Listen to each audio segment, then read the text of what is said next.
nunca vi ninguém bonzinho tá com dinheiro no bolso. É o querer querendo, né? A gente tem as pessoas que querem sem querer. Tem uma lei em vendas, uma oferta. E aí, minha empresa parou de crescer, o que eu faço agora?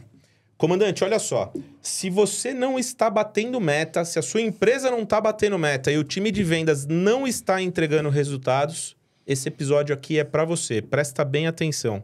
Hoje a gente trouxe o Thiago Conser aqui, é uma das principais vozes sobre vendas e construção de times do Brasil. Olha só o currículo desse cara, meu. Ele é fundador do Sales Club, um dos maiores ecossistemas de venda do país, é palestrante, um dos mais contratados do Brasil quando a gente fala sobre vendas, autor do livro Vendedor Bonzinho Não Fica Rico. Tem outros, né? Você tem coparticipação em outros, não tem? Eu tenho o Vendedor...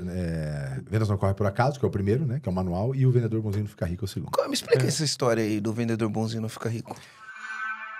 Cara, esse vídeo foi o vídeo que mais repercutiu. É o segundo que tem mais visualização no canal do YouTube. Não é o primeiro. Mas é o que mais repercutiu justamente porque a chamada parece que o contrário de bonzinho é ser ruim, né? Se você olhar os comentários, é assim, a pessoa não leu, ela não viu o vídeo, né? É, que é o normal. Que é o normal. Aí ela fala, é por isso que eu não gosto de vendedor. A maioria dos comentários está em cima embaixo. Não, você pode não gostar de vendedor, porque tem vários motivos, mas você não deve ter escutado, né? É a diferença do bonzinho e do bom, né? A gente percebe assim, tem muito... o vendedor ele vai pegando medo, e aí tem culpa dos dois lados, né? Tem culpa a própria gestão, né? Que acaba não dando liberdade dele errar, enfim, ou de confrontar um pouco o cliente, né? Que é muito comum. Né? E ele mesmo se olha na posição de vendedor muito abaixo do cliente. Então ele já liga pedindo desculpa, ele já aborda com voz fraca, ele acaba aceitando muito. Então você vê muito cliente, muito vendedor aceitando, por exemplo, a venda não acontecer, objeções de cliente, né? Acaba aceitando isso de forma muito passiva.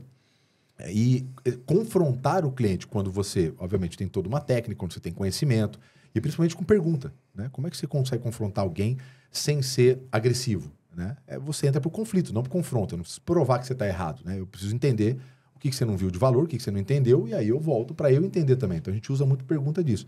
E aí, em geral, fica isso. Mas o livro, ele mostra, são 4 motores que a gente fala de comportamento, que é um motor que eu vejo em quase todo mundo. Se você pegar vocês de sucesso, quem faz dinheiro, quem tirou coisa do chão, e olhar a minha carreira, né, que eu me orgulho de ter feito boa parte disso, você tem 4 motores ali, que é consciência, inconformismo, disciplina e preparo, né? Então, esses 4 motores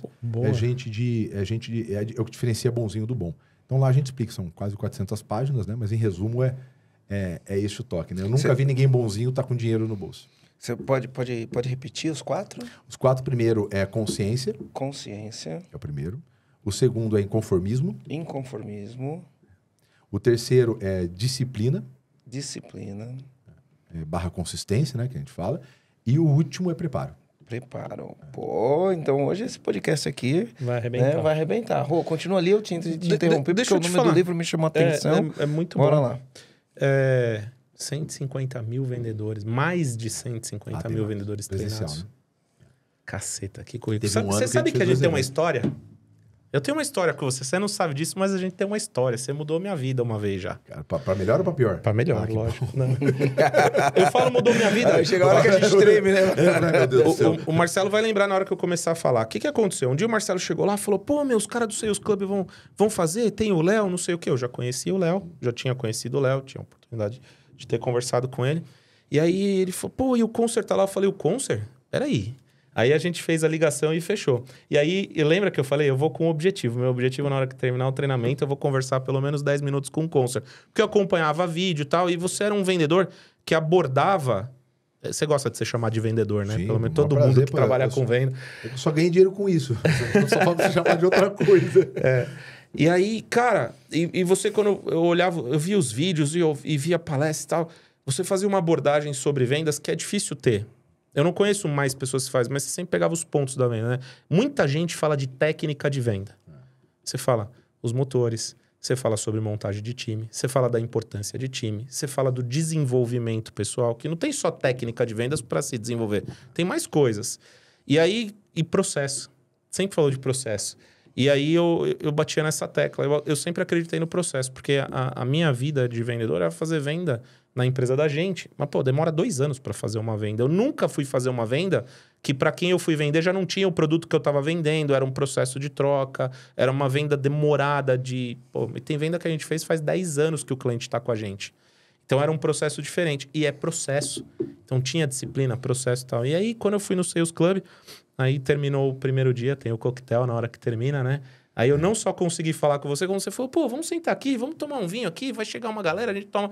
Meu, eu sentei com você, nós conversamos por mais de 1 hora e ainda tomamos uma garrafa de vinho. Olha que maravilha. Foi muito legal, cara. E aí e era a minha métrica. Eu falei, Marcelo, eu vou pra lá e eu vou sentar com o Consa.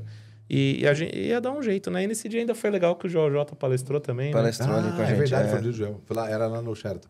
Foi lá no Sheraton. Legal. E foi o... quando a gente foi o Joel e foi o Richard. O Richard da Aramis? Daramis. É um cara que eu tenho que trazer aqui pro podcast. Fenomenal. Aquilo é doutorado, viu? Porque esse cara, se ele só te contar como que ele fez, tem uma esteira grande, mas só o que ele fez na pandemia, se alguém te contar assim, eu vou fazer isso, eu falo assim, é 150% de certo que vai dar errado. A quantidade de tecnologia que ele colocou, que ele teve que fazer isso, né? A transição, como que ele parou as lojas, como que ele manteve, ele trocou brand junto com a troca de tecnologia, com o modelo de venda. Assim, foi uma loucura. E aí, assim, olha o que aconteceu com a Aramis nos últimos 3 anos, né? Eu tenho orgulho, inclusive, de sou embaixador da Aramis há mais de 2 anos, né? Tenho orgulho aí de contar essa história, que eu, inclusive, já gravei vídeo para a Aramis disso, né? De quando eu comecei a ganhar um pouquinho de dinheiro, eu ia lá no outlet de Campinas para comprar coisa da Aramis, porque na loja ali era caro, tal, no começo.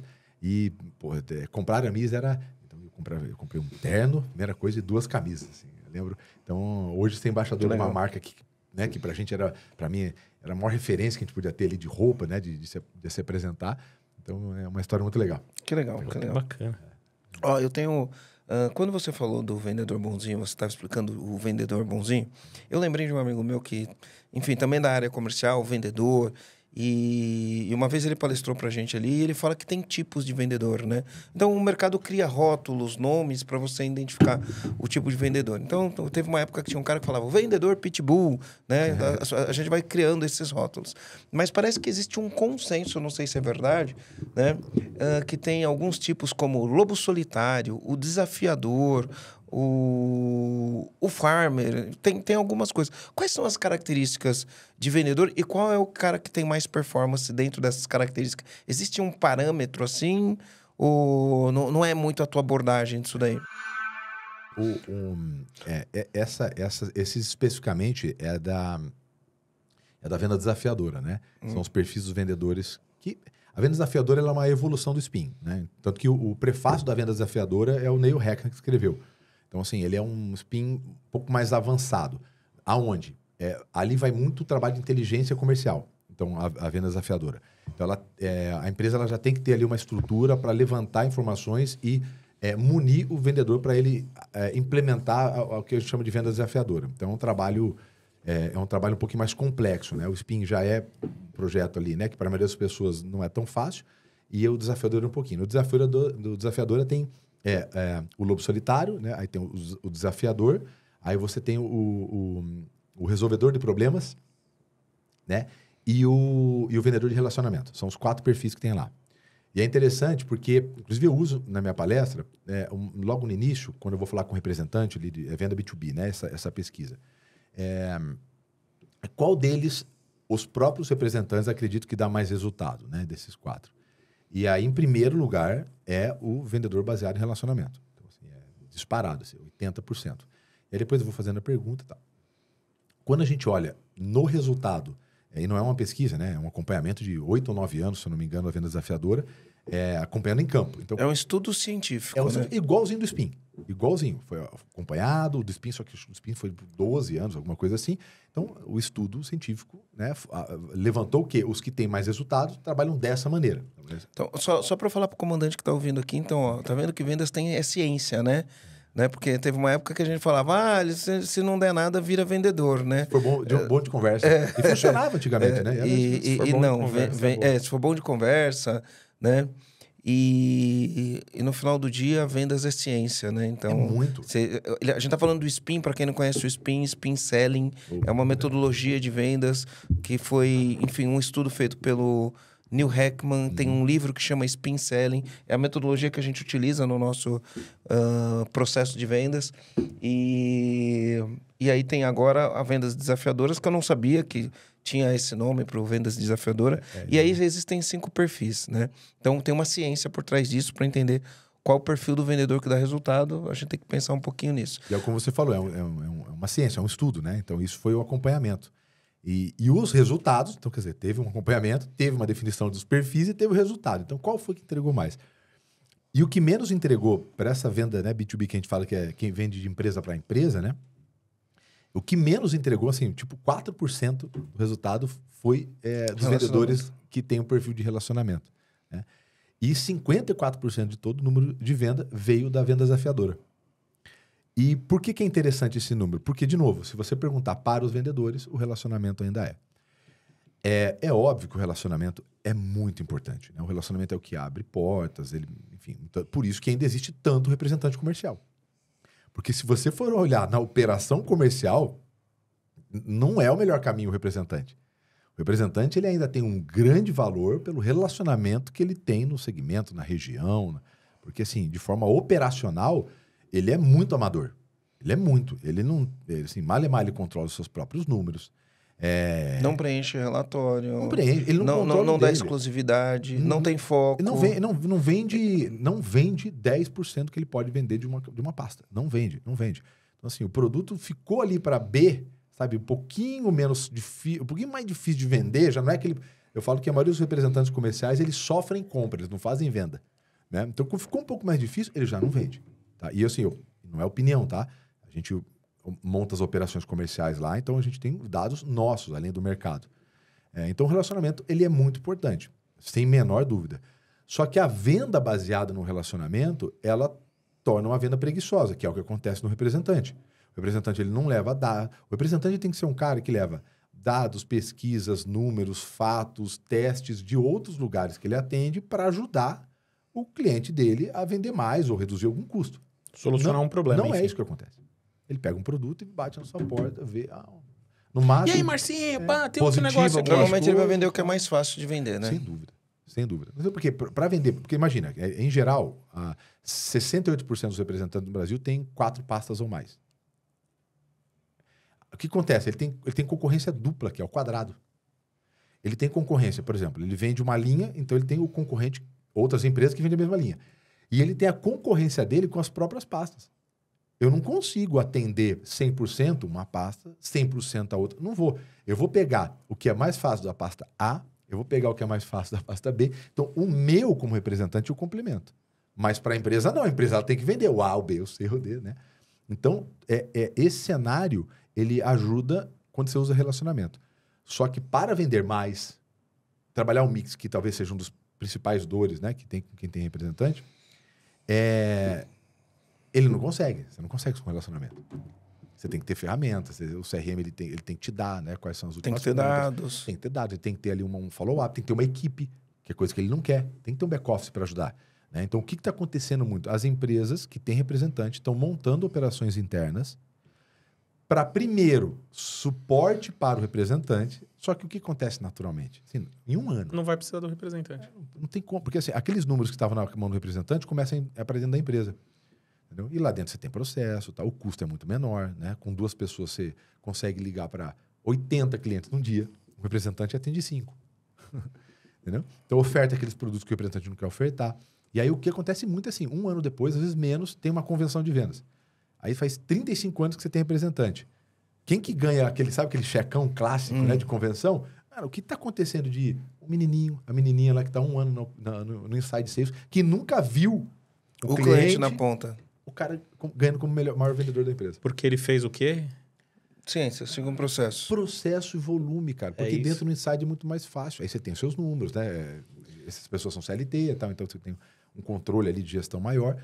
E oferta, cara. Oferta. Só tem uma lei em vendas. Uma oferta. Se não tem oferta, não tem venda. O resto é só desdobramento. Vamos pegar, né? A gente, quando os números na nossa empresa, acho que talvez seja uma das coisas legais, né? Que a gente discute e mostra, né? Nas nossas empresas, a gente também erra pra caramba.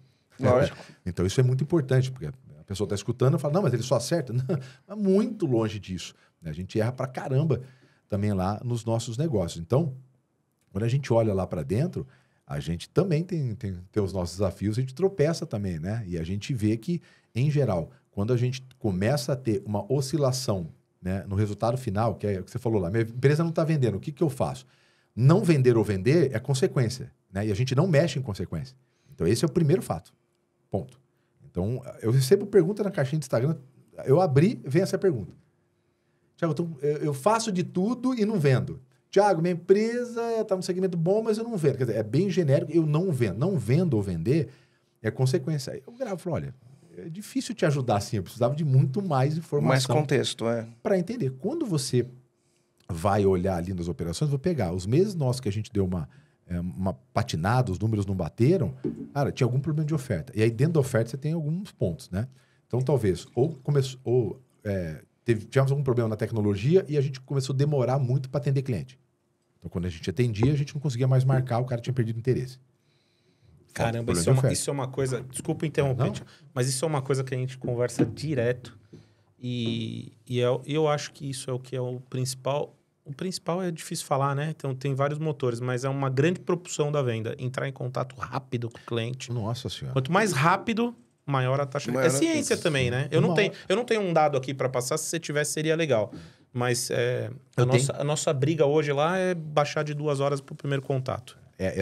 Assim, vou falar, uma hora hoje é um As pessoas estão muito distraídas, né? As pessoas estão muito distraídas. Então, por exemplo, você, dependendo do negócio é mais sensível, dependendo do negócio é menos sensível. Então, o cara que está na internet, aí ele vai lá, ele olha um negócio, sei lá, né? Eu estava fazendo uma pesquisa outro dia sobre CRO. Aí, pô, achei legal, pum, eu vou lá, entro no formulário, preencho lá CRO. Passa 3 dias, aí me liga uma pessoa e fala assim, eu sou da empresa X. Eu não lembro mais da empresa X. Exatamente. Entendeu? Exatamente. Tá vendo aí, comandante? Não lembro da empresa X. E aí eu falo, putz, cara, nem lembro que eu fui. Tá, a internet, toda hora a gente tá preenchendo um formulário novo. Aí você não quer dar um próximo passo para agendar. Ou você já resolveu com alguém. Não, a primeira coisa que me viria na cabeça, nossa, o cara demorou 3 dias para me ligar para vender. Imagina depois que eu comprar. É que às vezes você nem lembra do que foi, entendeu? Porque pra mim o que eu vou lembrar do CRO, eu não lembro o nome da empresa que faz o CRO. Você já falou com várias. Entendeu? Eu não lembro da empresa que faz o CRO. Qual é a empresa? Qual é o nome da empresa? Não sei. Eu tava pesquisando Imagina 3 dias CRO. depois. Hã? Imagina 3 dias depois. Não lembra. Não vai lembrar. Isso acontece muito. Então, assim, uma hora...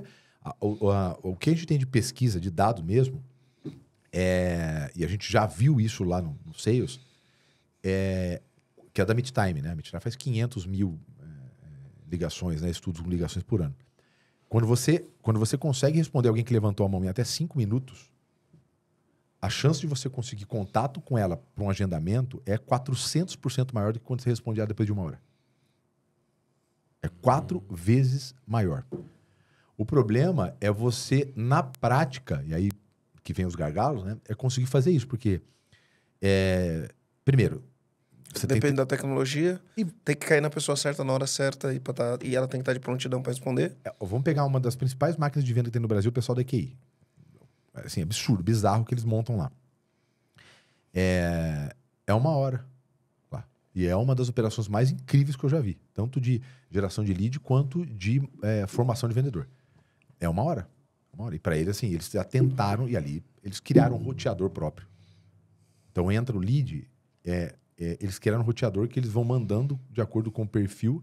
Eles têm lá toda uma escala, né, de assessor. E conforme os resultados atuais de cada um, o lead, dependendo das informações, vai para cada um. Então, o lead mais quente vai para não sei o quê, o outro que tem perfil para... Então, tem um roteador próprio. Eles criaram um roteador. Mesmo que eles, com tudo isso, levam ainda 1 hora para responder. Olha, eu imagino que 1 hora é um negócio fenomenal. A nossa briga é 2, a gente tá um pouquinho acima de 2, e eu vou te falar. Se não ficar de olho, vai para 2 dias. Vai, fácil. Igual leite, né? Fica olhando lá, se não ficar olhando mesmo, ele vai... As pessoas vendem bala de prata. A gente odeia esse negócio de bala de prata, né? Mas fala, é só ligar em 2 horas. Não é só isso também, né? Tem que se preparar. Porque você coloca lá... A gente tecnologia, e cara, dá resultado. Sim, claro. E dá resultado. Aí dá. você faz isso, aí você tem resultado. Ter resultado também dá um problema. Porque foi o que aconteceu com a gente. Olha que interessante. Então a gente colocou e a briga era fazer rápido, né? Então a gente tem lá 10 pré-vendedores. Vamos atender rápido. Então vamos atender rápido, certo? Aí atende rápido, o que acontece? O cara atende e ele ficou ocupado. Aí quando ele ficou ocupado, chega o próximo. Aí como que você atende o próximo com todo mundo ocupado? Porque dá resultado. E aí você tem que ir se desenvolvendo, né? Ganhando a próxima habilidade, aprendendo tecnologia e fazendo. Porque funciona. É uma ciência mesmo. Se você fizer o cálculo e aplicar o processo, funciona. Quer ver como é um negócio, né? Que só... e aí, o legal desses bate-papos que você traz aqui, né? A gente faz, né? Então a gente acaba errando e tal. Por exemplo, um negócio que você só sabe a hora que você implementa. Cara, o CRM, você tem que dar lá o atualizar, né? O refresh. Cara, ele tá falando, o cara tá olhando o funil, tá conversando com o outro, ele não viu que chegou lead. Como é que você faz isso? Quer dizer, você tem que contratar a ferramenta e criar processo, porque não é só a ferramenta. Esse lead, o ideal é que ele chega no CRM da pessoa, claro, né, para ficar por lá. Mas, cara, ele, sei lá, ele usa um Slack lá, que é, né, outra ferramenta. Então, chega no Slack, se fica aberto. Como é que eu faço que, assim que chegou, mandar um envio de e-mail pro cara? Porque aí no e-mail bate lá, que chegou. Como é que eu consigo fazer que entra no CRM, mas também o cara entra no WhatsApp dele? Então, tudo isso, cada uma dessas é uma ferramenta, né? E aí a ferramenta é um negócio. Aí você tem que acoplar e colocar isso dentro do fluxo. Ó, então a hora que chegar, vai chegar aqui. Atende. Esse aqui, se chegou, você atende. Beleza. Aí você vê outro problema, que é o lead score. Eu falei, eu atendo quem primeiro? Eu tenho que contratar uma ferramenta que consegue gerenciar isso. Então, lead score primeiro manda... Cara, Legal. Tem muito guru, né? A gente tem que vencer um desafio de cada vez. Exatamente, um desafio de cada vez. Então, vamos voltar um passinho aqui para trás, porque a gente começa a usar alguns nomes que a gente precisa vir aqui. Já foi lead score, CRM e tal. Não, eu quero aproveitar que você vai falar disso, Thiago, você explica mais uma coisa, né? Voltando lá no representante, aí o cara tem 4 pastas diferentes, né? E aí a gente tem um desafio de fazer não vou falar palavras pejorativas, mas de fazer o cidadão usar um CRM por todos os dados. Não Como que o cara que representa usa o CRM e põe em 4 CRM diferentes? Isso. E aí você vai ter esses desafios, né? Porque fazer no cérebro a troca da ferramenta não é um negócio tão simples. Não, ele vai te passar informações. Aí você depois implementa lá no seu CRM. Por exemplo, eu uso o iPhone. Você troca de telefone e você tem um Samsung, é muito diferente operar o iPhone e o Samsung. E aí, uma vez que você aprende a operar o iPhone, você não quer ir para o Samsung. E vice-versa. Quem opera num telefone que tem o sistema operacional ali da Google, ele vai ter uma dificuldade para se adaptar com o iOS. Imagina um representante tentando se adaptar a 4 sistemas diferentes. Imagina que não é uma coisa tão fácil. Mas vamos lá. Ó. Então, a gente pegou e falou dos tipos, né? Voltando, falando de vendas desafiadora, a gente tem lá o desafiador, o lobo solitário, o resolvedor de problemas, o relacionamento e o farmer. Então você falou, o relacionamento é o que menos performa. O farmer não tá nesse. Não tá nesse. O farmer é outro. Tá.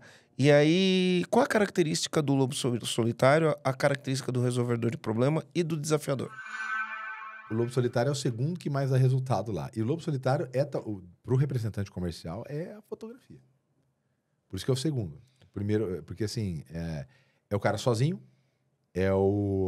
ele faz do jeito dele, né? Ele entrega resultado, mas é do jeito dele. Então é um cara que tem dificuldade em seguir mais processo. Né? Então, esse é o perfil da maioria dos representantes. Mas um cara que tem uma empresa e tem um time comercial, o lobo solitário, ele ajuda ou ele atrapalha? Se ele for... ele ajuda. O ideal é o desafiador. Só que o desafiador, ele tem que ter um repertório maior. Ele é uma pessoa que já tem que ter um certo... já tem que entender um pouquinho de número, que ele já tem que trabalhar um pouco com o número ali, ele tem que ter uma certa organização e a venda desafiadora passa pela parte de inteligência de vendas da empresa, que são raríssimas empresas que têm, que é levantamento de informações, atualizações, né, pegar dados da empresa, cruzar os números para saber se a empresa está crescendo ou não, se ela está tendo margem ou não para oferecer mais outros. Então, essas informações partem da empresa e aí municia o vendedor para fazer. Então, assim, não é uma realidade tão grande hoje no Brasil. Mas o vendedor do desafiador, por que vem o termo desafiador? Ele desafia o cliente porque ele está preparado e ele sabe que o cliente está contando uma historinha, ou ele desafia o cliente para criar uma vantagem competitiva na cabeça do cliente para que o cliente possa olhar e falar, eu preciso disso? Por que ele chama desafiador? Como que é esse desafio que ele faz? Porque o processo é baseado em levar números, dados, pesquisas, casos, né? Então, se você for fazer uma oferta para a maioria dos clientes, ele tem um olhar sobre o business dele. É difícil você ir visitar um cliente e o cliente, que nem no nosso caso, né, que olha vários mercados, vários segmentos. Ele não tem, ele enxerga o negócio dele. Então, malemar, ele olha um pouquinho para o lado. Então, ele não sabe o que é a tendência, quais são os números, o que tem outros comparativos de concorrência, o que estão fazendo, o que está dando certo, o que não está. Essas informações são as informações que esse vendedor desafiador leva. Então, quando você leva algo novo, a primeira coisa que o cliente faz é negar, né? A primeira coisa que ele tem é gerar resistência. Então, quando você leva essas informações, ela está muito carregada em eu sei qual o próximo passo. Eu estou trazendo dados para a gente dar um próximo passo. E isso passa por um pouco desse desafio com o cliente, né? Daquilo que o cliente somente quer. Então, um padrão de vendas vou lá, eu quero ver o que o cliente quer. Aí o cliente quer, eu vendo para ele. Quando eu levo dados, eu provoco, eu refaço, eu faço com que ele repense o modelo que ele está atuando. Então, esse é o grande segredo da venda desafiadora. Eu levo informações que por que é muito parecido com o Spincelli? Porque quando eu levo informações, eu faço aquela jornada de consciência, né, que o Spincelli faz. Você bota ele em consciência do que ele Exatamente. não tem, E isso ele passa a querer. E isso é um processo desafiador. Entendeu? Que quem entende qual o próximo passo é o representante, é a empresa que está vendendo, não o cliente. Então, é esse que é o ponto do desafiador. Então, isso passa, primeiro, por informações e, segundo, por uma questão cultural, né, de empoderamento do próprio vendedor, né, de poder confrontar alguma decisão. Olha, Paulo, me desculpe, mas não é isso que está acontecendo. Esse não é a tendência. Esses não são os números que eu tenho, né? Esses não são os fatos que a gente trabalha dentro da empresa. Então, o próprio repertório dele é um repertório de desafiar, mas não como confronto, né? Como levar outras ideias e metodologias, casos e cases para ele poder também ter resultado. Né? Legal, legal. Então eu tenho ali, né, porque pode parecer óbvio, mas às vezes não é, né? Eu tenho um lobo solitário, ele trabalha sozinho, é do jeito dele, ele não é muito cara de seguir o processo, mas ele vai lá e corre atrás do troféu. O desafiador, ele é mais preparado, tem dados, questiona, bate de frente, mais ou menos isso, né? Exatamente. Mas ele sempre tem uma solução, não bate de frente por bater de frente. Não, ele leva alguma coisa para embasar, né? Óbvio, né? Não é só um confronto, né? E o resolvedor de problemas? O resolvedor de problemas, na visão do pessoal, é o apaga-incêndio. Né? É aquele cara, eu falo que você grita na segunda, ele faz na terça, né? Na terça ele vai na quarta. Entra muito ali um braço de bonzinho. É o cara que ele está muito disposto em geral, mas não é alguém que cuida muito da própria carteira, que tem porque o lobo solitário, ele cuida bem da carteira. Até demais. Se você for olhar hoje nas empresas, tem representante que, assim, tem discussões seríssimas com as representadas, porque ele não deixa a empresa chegar no cliente. A briga mesmo, protege, não passa número, é desse jeito, né? O resolvedor de problemas é geralmente o cara que mais apaga incêndio. Então, ele é o cara que, em termos de performance, ele vai bem em 2 meses, aí ele fica 2 sem ir. Ele vai 2 meses, ele tem uma oscilação... Ele tem que deixar pegar fogo para apagar. Exatamente. E o de relacionamento está muito ligado a realmente o relacionamento, essa rotina de contato. Você acha que o resolvedor de problema é aquele que quer passar o cliente na frente, que não tem prioridade? Ele acabou de fazer uma venda, ele passa essa venda que ele acabou de fazer na frente de outra que já estava no gatilho, o resolvedor, a entrega... ele tem problema dos dois lados, né? Porque aí ele faz graça com a empresa e depois... Aí o cliente cobra e fala, mas peraí, meu lado. Ele vai lá e faz o lado do cliente. Aí ele vai, né? Então, por isso que o cara está O resolvedor do problema é aquele que faz uma promessa e depois joga o chapéu e corre atrás para resolver. Exatamente. Esse é o resolvedor de problema. Que é um grande perfil também de vendas, né? Por isso que quando você coloca ali, aparece isso, né? O primeiro é justamente o inverso. O primeiro é o relacionamento, e o segundo é o resolvedor de problemas. Na opinião dos vendedores. Na prática, a gente entende que é o desafiador, o lobo solitário... Porque eles se olham assim. Resolvedor. Ele se olha. Né? Para eles é o relacionamento. Esse é o perfil dele. Puxo daqui, põe o chapéu lá. Então, para eles, não. Primeiro é o relacionamento. O segundo, esses dois são os meus perfis. Né? Então, ele olha naquilo lá, por isso que ele vota. Que legal. Você falou de 4 princípios. Consciência, inconformismo, disciplina e preparo. Né? O consciência está no sentido do vendedor estar preparado para levantar o nível de consciência sobre alguma coisa. Para o cliente, é isso que é o consciência? Esse livro, ele é um livro interessante, a gente fala do vendedor bonzinho ficar rico, porque é a nossa pegada, né? A área comercial, Mas é um livro, assim, comportamental. E isso encaixa com 99% das pessoas. Eu falo que ninguém começa qualquer processo de mudança, de melhoria, enfim, de mudança, né? Pior, melhor, enfim, sair do lugar, com um nível muito baixo de consciência. Então, porque quanto menos você conhece, mais você tem que aceitar. Então, você, inclusive, aceita a própria situação. Então, por que tantos empresários, antes de vir, por exemplo, aqui, né, na formação de vocês, passou anos com o mesmo problema? Mas não que aquilo não doesse, mas é que quando ele olhava para o lado, para o concorrente, todo mundo tinha o mesmo problema. O que ele achava? É normal. Normal. Não tem o que fazer. Não tem o que fazer. Quando a pessoa começa... Aí ela vem aqui, ele começa a ver que é óbvio que, né, isso é comum, mas não é normal. É comum no mercado, mas não é normal. E aí ele começa a enxergar que tem. Então... O nível de consciência muda. Mas sabe que no nosso trabalho aqui, ó, eu que comecei a trazer um nível de consciência, eu posso falar porque eu sou um dos pioneiros no que eu faço, né? De falar pro cara, você tá trabalhando no operacional, não tem ninguém fazendo a tua empresa crescer. E as pessoas não tinham esse nível de consciência, que o trabalho operacional impediu o crescimento da empresa. As pessoas não tinham. Então, acredito o seguinte, é o olho do dono que engorda o gado. Então, ele vai lá, coloca a mão e faz o trabalho operacional. Né? E eu comecei a trazer esse tipo de consciência. Eu tinha Tirando o olho do gado e colocando a mão. Boa, muito boa. Então, isso é nível de consciência. Aí o cara começa a perceber, aí ele começa a deixar de ser centralizador, aí ele começa a entender a delegação de verdade, efetivamente. Aí ele mudou o nível de consciência. Mas enquanto ele não tem o nível de consciência, ele fala, eu cheguei até aqui fazendo isso.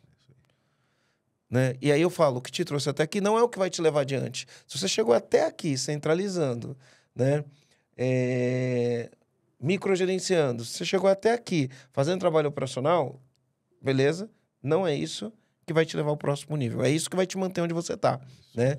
Dependendo do que acontecer no mercado. Se o mercado mudar muito, você afunda e não sabe por quê. Exatamente. Né? Então, o nível de consciência é isso. Eu quero entender que, o que eu sei trouxe até aqui. Eu gosto de usar uma metáfora. Ver se ela se encaixa com isso. A metáfora é o seguinte, você está num quarto escuro. Eu conto direto essa história. Você está no quarto escuro, certo? Você está no quarto escuro, você se acostuma com o quarto escuro, certo? Sim. Você se acostuma com o quarto escuro. Aí você um dia levanta, e aí você vai andar dentro do quarto, né? E aí, de repente, você está colocando a mão para te apoiar, para te ir nos lugares, mas você vai lá e, pum, bate o dedinho. Aí sabe você fala, bate o dedinho? Jesus Cristo. Sabe aquela dor do dedinho quando você bate o dedinho? Não, e se for um homem, então, é muito próximo a um parto, né? A dor, né? Aí, beleza. Aí você... Aí, beleza. Você começa a olhar e falar, eu tenho que tomar cuidado. Se eu não tomar cuidado aqui, eu vou bater meu dedinho. Aí você anda mais um pouquinho, daqui a pouco você vai pegar e vai bater aqui, assim, ó. Na coxa, vai. Bate na coxa. Aí você... na coxa. Daqui a pouco você fala, tem que tomar cuidado, porque senão eu vou bater minha coxa. Aí você anda mais um pouquinho, bate a costela. Né? Daqui a pouco você anda mais um pouquinho, quando você vai ver, pum, meteu a testa em algum lugar. E aí, o quarto escuro cara, não se move muito não, que se você se mexer, você vai se machucar. É o quarto escuro. Meu nível de consciência é qualquer movimento eu tomo uma porrada. Qualquer movimento eu me machuco. Certo? Perfeito. Aí eu vou lá e, pum, acendo um fósforo. Acendi um fósforo só. Aí eu já começo a enxergar, no caminho que eu começo a andar, aquela quininha onde eu bati o dedinho, aquele outro negócio onde eu bati a costela, né? Já começo a enxergar o que é onde eu bati a testa, já começo a enxergar. Aí eu fico curioso, eu falo, esse aqui não me pega mais. Melhorei meu nível. Aí eu acendo 7 fósforos. Aí eu já começo a enxergar e falo, olha, tem mais coisa aqui nessa parada, né? Tem a disposição, já consigo ver melhor. Acendo mais 70 fósforos. Aí eu começo a ver que tem uma decoração, que tem um abajur, que tem um quadro na parede, que tem uma cama, que essa cama tem um lençol diferente, tem uma coxa diferente, tem travesseiro. Eu já começo a enxergar mais, né? E aí a curiosidade toma conta, eu vejo que tem gaveta, fico curioso, quero abrir as gavetas, quero ver o que tem dentro das gavetas. A curiosidade começa a tomar conta, deixa eu explorar esse quarto aqui. Aí eu olho, tem uma janela, eu vou lá, abro a janela, quando eu abro a janela, eu vejo o mundo, né? Eu tenho medo de andar nesse quarto agora? Eu acho que qualquer movimento que se eu der agora, eu vou me machucar? Muito boa. Não, Exatamente né? isso. Mudou o quarto? Não. O quarto é o mesmo. Mas se o meu nível de consciência é baixo, eu fico ali preso. Se eu aumento o meu nível de consciência, eu navego. Aí eu começo a navegar nesse quarto. né? E eu fico curioso, eu falo, opa, tem uma porta, deixa eu abrir a porta e sair desse quarto, né? Deixa eu, tem coisa maior, deixa eu pular essa janela aqui para fazer alguma arte, né? Então, é isso o nível de consciência? Quando você se refere a essa metáfora, é boa? Não, é perfeita. É perfeita. Porque quanto menos você conhece, mais você aceita. Mas você tem medo, mais porrada você toma. Não tem como eu sair daqui. Tem um livro que é o Originais, Como os Inconformistas Mudaram o Mundo. Lá ele tem uma pesquisa que as pessoas de classe C e D aceitam aumento de impostos 50% a mais do que as pessoas da classe A. E qual que é o motivo disso? Nível de consciência. As pessoas da classe C e D em geral têm menos acesso a conhecimento, ou é mais raso, e elas acham que a única maneira de você poder fazer um país andar é cobrando imposto. Então, você cobra mais imposto. Não tem a menor ideia aqui que é uma curva de Laffer, nunca ouviram falar, né? Então, assim, que é o ponto de equilíbrio, né? Entre quanto cobra e quando chega um ponto que não vale a pena mais cobrar, né? A curva de Laffer chega um ponto que você cobra mais imposto e diminui a arrecadação. Ou a pessoa para de produzir, ou ela só nega.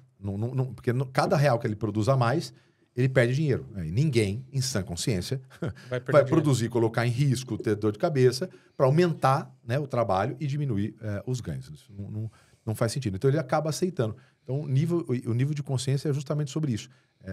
Se você não sabe que existe, você não consegue nem ir para o segundo passo, que é o inconformismo.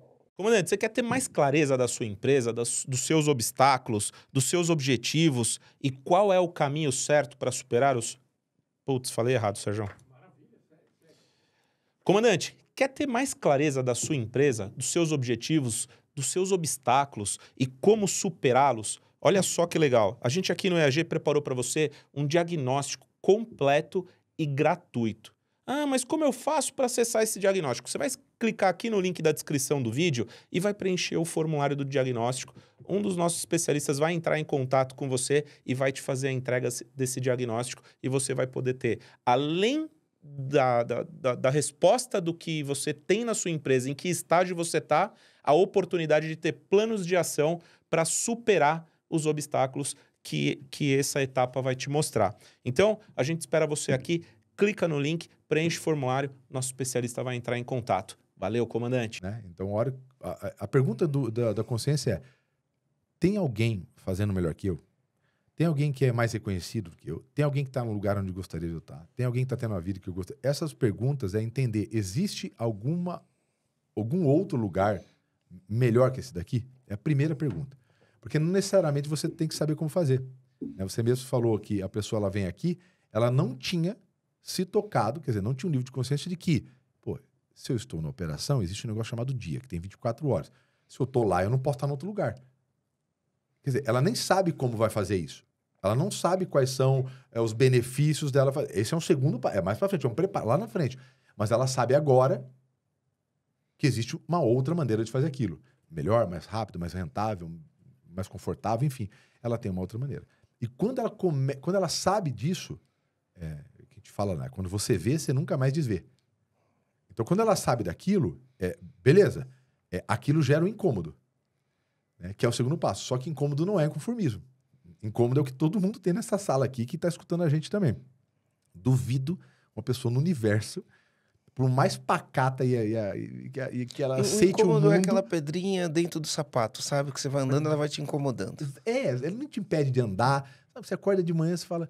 Pô, eu queria ter mais cabelo, ser mais loiro, mais moreno, mais gordo, mais magro, ter mais tempo com a minha família, ser mais reconhecido, ter mais... Alguma dessas coisinhas. Sabe? Tá bom, mas se eu tivesse uns 2 centímetros a mais... Tá bom, mas se tivesse 2 quilinhos mesmo. Tá bom, mas se eu tiver algum... Isso é incômodo, né? E incômodo não leva a lugar nenhum. O que leva é inconformismo. Inconformismo é quando você não aceita o incômodo. Isso. Então, todo dia a gente acorda com incômodo. Quantos de nós não acorda de manhã e passa anos com o mesmo tipo de incômodo? Beleza. A hora que você para de aceitar, ele vira inconformismo. O incômodo é o que deixa... Esse cara é o acomodado, né? Eu acho que ele fica, ele sente aquele, mas não o suficiente para ele mudar. Eu acho que o inconformismo ele tá ligado com você dar um murro na mesa e falar chega. Perfeito. Exatamente. É o que eu acho. Então chega uma hora que você dá um murro na mesa e fala chega. Isso é o inconformismo. É o momento que ele passa do incômodo pro conformismo. Cansei, cara. Quando ele não aceita. Cansei de jogar jogo meia boca, cansei de fazer as coisas né? Eu gosto de falar quando a gente vai desenvolver competências, né? Competências a gente tem ali no beabá o chá, né? Que é conhecimento, habilidade e atitude. Então, você tem que buscar o conhecimento, né? Conhecimento é o teórico, é o que fizeram, como faz, você busca o conhecimento, né? O H de habilidade é você aplica o conhecimento para você desenvolver aquela competência de você fazer aquilo, né? Porque uma coisa é conhecimento prático e o habilidade é o conhecimento... O conhecimento e a habilidade é o conhecimento teórico, a habilidade é o conhecimento prático. Coloquei em prática, aprendi a fazer conhecimento prático, né? E a atitude é a vontade, né? E aí o vontade é o que vai trazer o inconformismo, né? Eu gosto de falar assim, porque o Tony Robbins ele fala 20% é psicologia e 80% é técnica. Conhecimento e habilidade é técnica. Exatamente. Vontade é psicológico. Isso é 80%. Né? Vontade é 80%, ter vontade de fazer. Então eu gosto de falar assim, né? O que é vontade? É querer querendo. Porque tem um monte de gente querer... É esquisito, né? Um assassinato à língua portuguesa. É o querer querendo, né? Porque a gente tem as pessoas que querem sem querer, né? Então, por exemplo, eu quero emagrecer. Pô, eu quero emagrecer. Mas eu como um monte de carboidrato, eu não faço exercício físico, eu como batatinha frita, eu...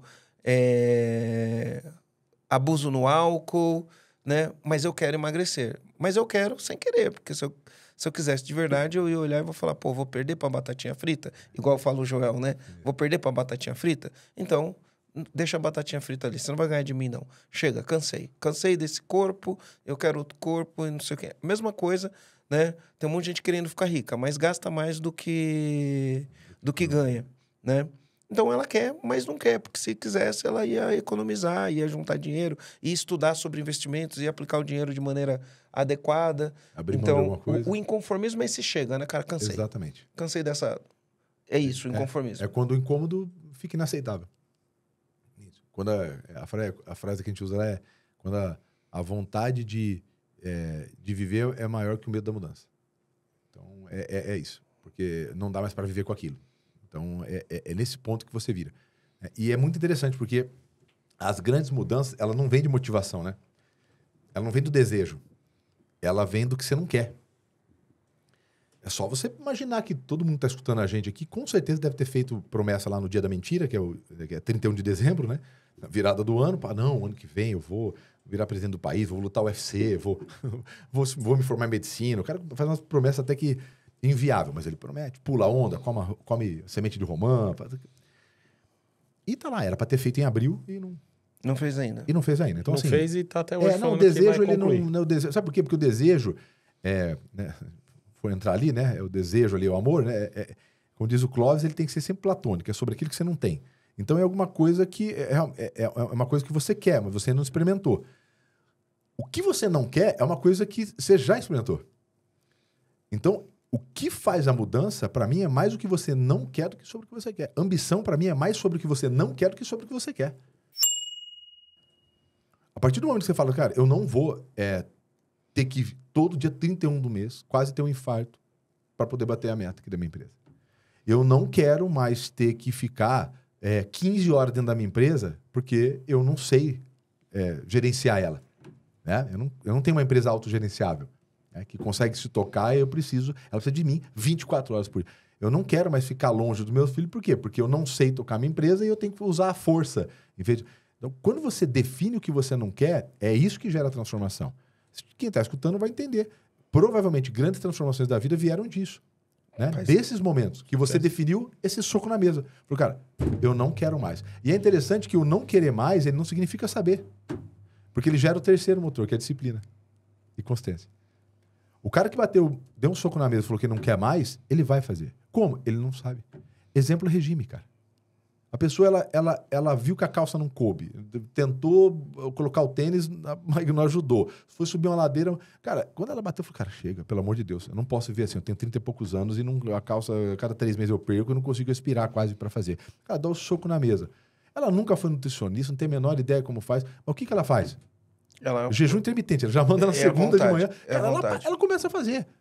A vai vontade é o começar que a fazer. move, é o motor que move. E a disciplina, ela precisa ser de alguma coisa que você não quer mais. Porque a disciplina, a disciplina serve para quando É a força que quando você faz até virar hábito. Eu ia falar tesão aqui, quase que eu escapo com tesão. Mas é quando o entusiasmo... Quase que eu falei tesão, eu não era pra falar. É quando o entusiasmo acaba. Porque assim, é fácil você fazer regime na segunda-feira. Por quê? Porque você começou na quinta-noite, aí você dormiu mal no domingo, tá inchado, tal, pôs a calça na segunda para trabalhar, não serviu. Então, você tem vários incômodos ali, fácil de te motivar. Agora, e a quarta-feira? E a quinta-feira? E a quinta-feira? Então, assim, e a disciplina só... Cara, não dá. Só dá para ter disciplina, quanto maior o projeto ainda, quanto mais inconformista você tiver. Porque tem um monte de pedregulho, muro para você passar, né? Quanto maior o sonho, mais difícil, mais problema você tem. E só tem uma... Se é só o desejo, acontece o que você falou, né? A pessoa não quer querendo. Ela larga, ela troca de sonho, ela faz... Agora, quando eu dei um soco, ele vai ser disciplinado. Ele vai ser disciplinado. E disciplinado é fazer o volume. É fazer o volume, é fazer as atividades, independentemente se está certo ou não. Que é 99% das empresas. Só que chega um momento, mano, que ela tem que vir para cá. Ela tem que vir na imersão. Porque disciplina é força. Disciplina é braço, é perna.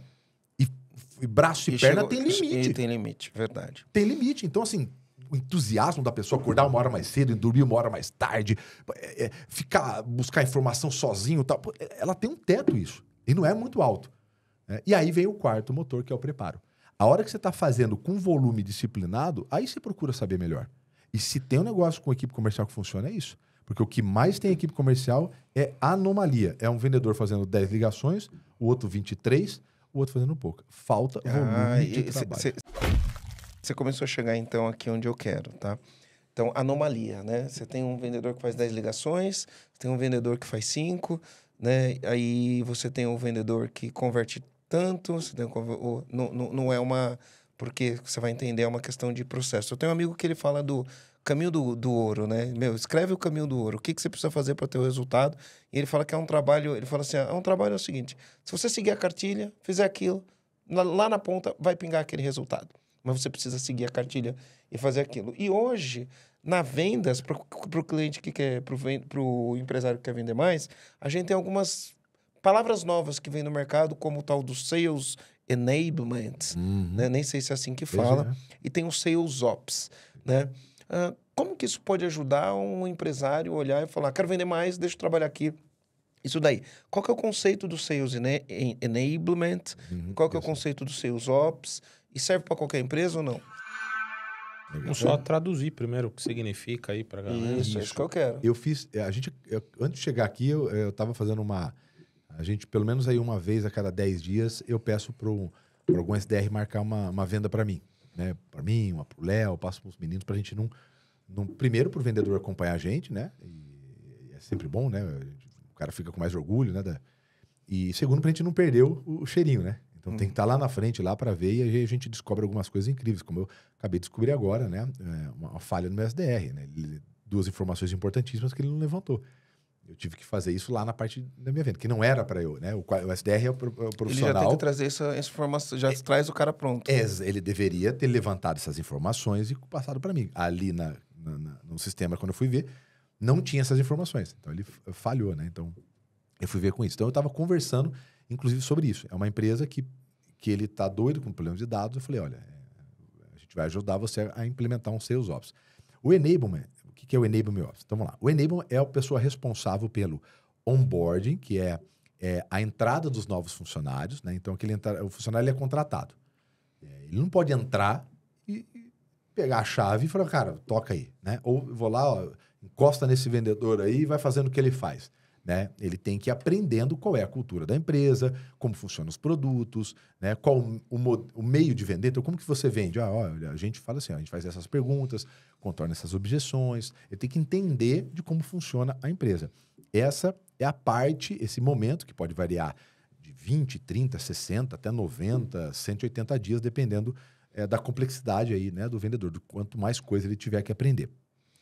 Esse profissional ele é responsável por isso, então, por essas informações, treinamentos de entrada, e é responsável por um outro termo bonito chamado ongoing, né? Que é a continuidade da educação. O acompanhamento. Exatamente. Então, essa continuidade da educação, que é são os desenvolvimentos individuais. Então, essa pessoa hoje, ela sabe fazer, beleza, né? Mas ela sempre vai ter um desafio. Ela vai ter ali, ela tem que melhorar em alguma habilidade social. Então, olha, você está sendo muito grosseiro com os vendedores.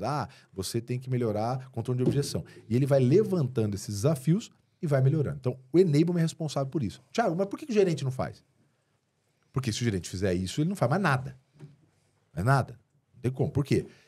Esse profissional, ele vai buscar primeiro os gaps, né? Que é que a gente fala, que são os pontos de melhoria. Esse profissional vai ter que levantar a trilha. É um profissional que tem um conhecimento de desenvolver, porque a educação tem uma trilha, né? Começo, meio e fim. Se jogar só informação, a pessoa não vai aprender. Então, é um profissional que ele for fazer isso, ele só vai fazer isso. E o Ops é a pessoa que fica responsável por levantar os números, principalmente buscar muitos números ali no CRM, né? Que é um software de gerenciamento dos clientes. E daqueles números, taxa de conversão, volume de venda, quanto tempo demora, principal motivo de perda, aquelas informações, ele está sempre atualizando e trazendo essas informações para o gestor desenvolver o seu liderado. Que aí tem a agenda dele, né? Que são as reuniões diárias, reunião semanal, os encontros 1 a 1. Então, ele usa essas. Então, em geral, o enablement e o ops, eles estão dentro de uma operação um pouco mais já estruturada. Empresas que estão jogando um jogo um pouco mais... são mais maduras. Mais maduro. Exatamente, né? Por quê? Você não vai ter 2 vendedores e você vai ter um ops, né? Pô, é você com 2. Então, assim, você dá conta. Você pode conversar com um na segunda, outro na sexta, né? Os números, eles podem te passando no WhatsApp mesmo ali. Você não precisa implementar um CRM agora com 2 vendedores, né? Você tem que primeiro criar uma cultura de gerenciamento dos números. Então, pode ser o WhatsApp, o cara pode escrever num papel, te entregar, enfim. Você cria uma cultura e depois você usa as ferramentas. Então, esses são operações que a gente ajuda aí para quem já está um passo mais à frente, já tem ali um sistema implementado, já tem uma equipe um pouco maior, e aí ele quer ganhar escala, né? Então, para ganhar escala, ele tem que ter pessoas específicas na gestão, né? E aí tem da parte da venda, que é o SDR, o BDR, né, que são os outros, mas na gestão são esses os apoiadores do líder. Legal. Excelente. Agora, Thiago, vamos falar do negócio. É polêmico, é difícil falar, mas eu acho que... Só para voltar, né? Inclusive, tem esses serviços as a service, assim, né? Tem serviço que você consegue alugar. Então, você consegue... Boa. Se você está começando a fazer e já é uma pessoa de dados, já tem um certo volume, você consegue... Não precisa ter um dentro, porque até contratar, né? Sobre você consegue pagar, contratar por horas, né? Por serviço, alguém para fazer isso. Então, você passa os dados, ele levanta junto contigo e passa as informações. As a service, por consumo, né? Exatamente. Mediante ao consumo.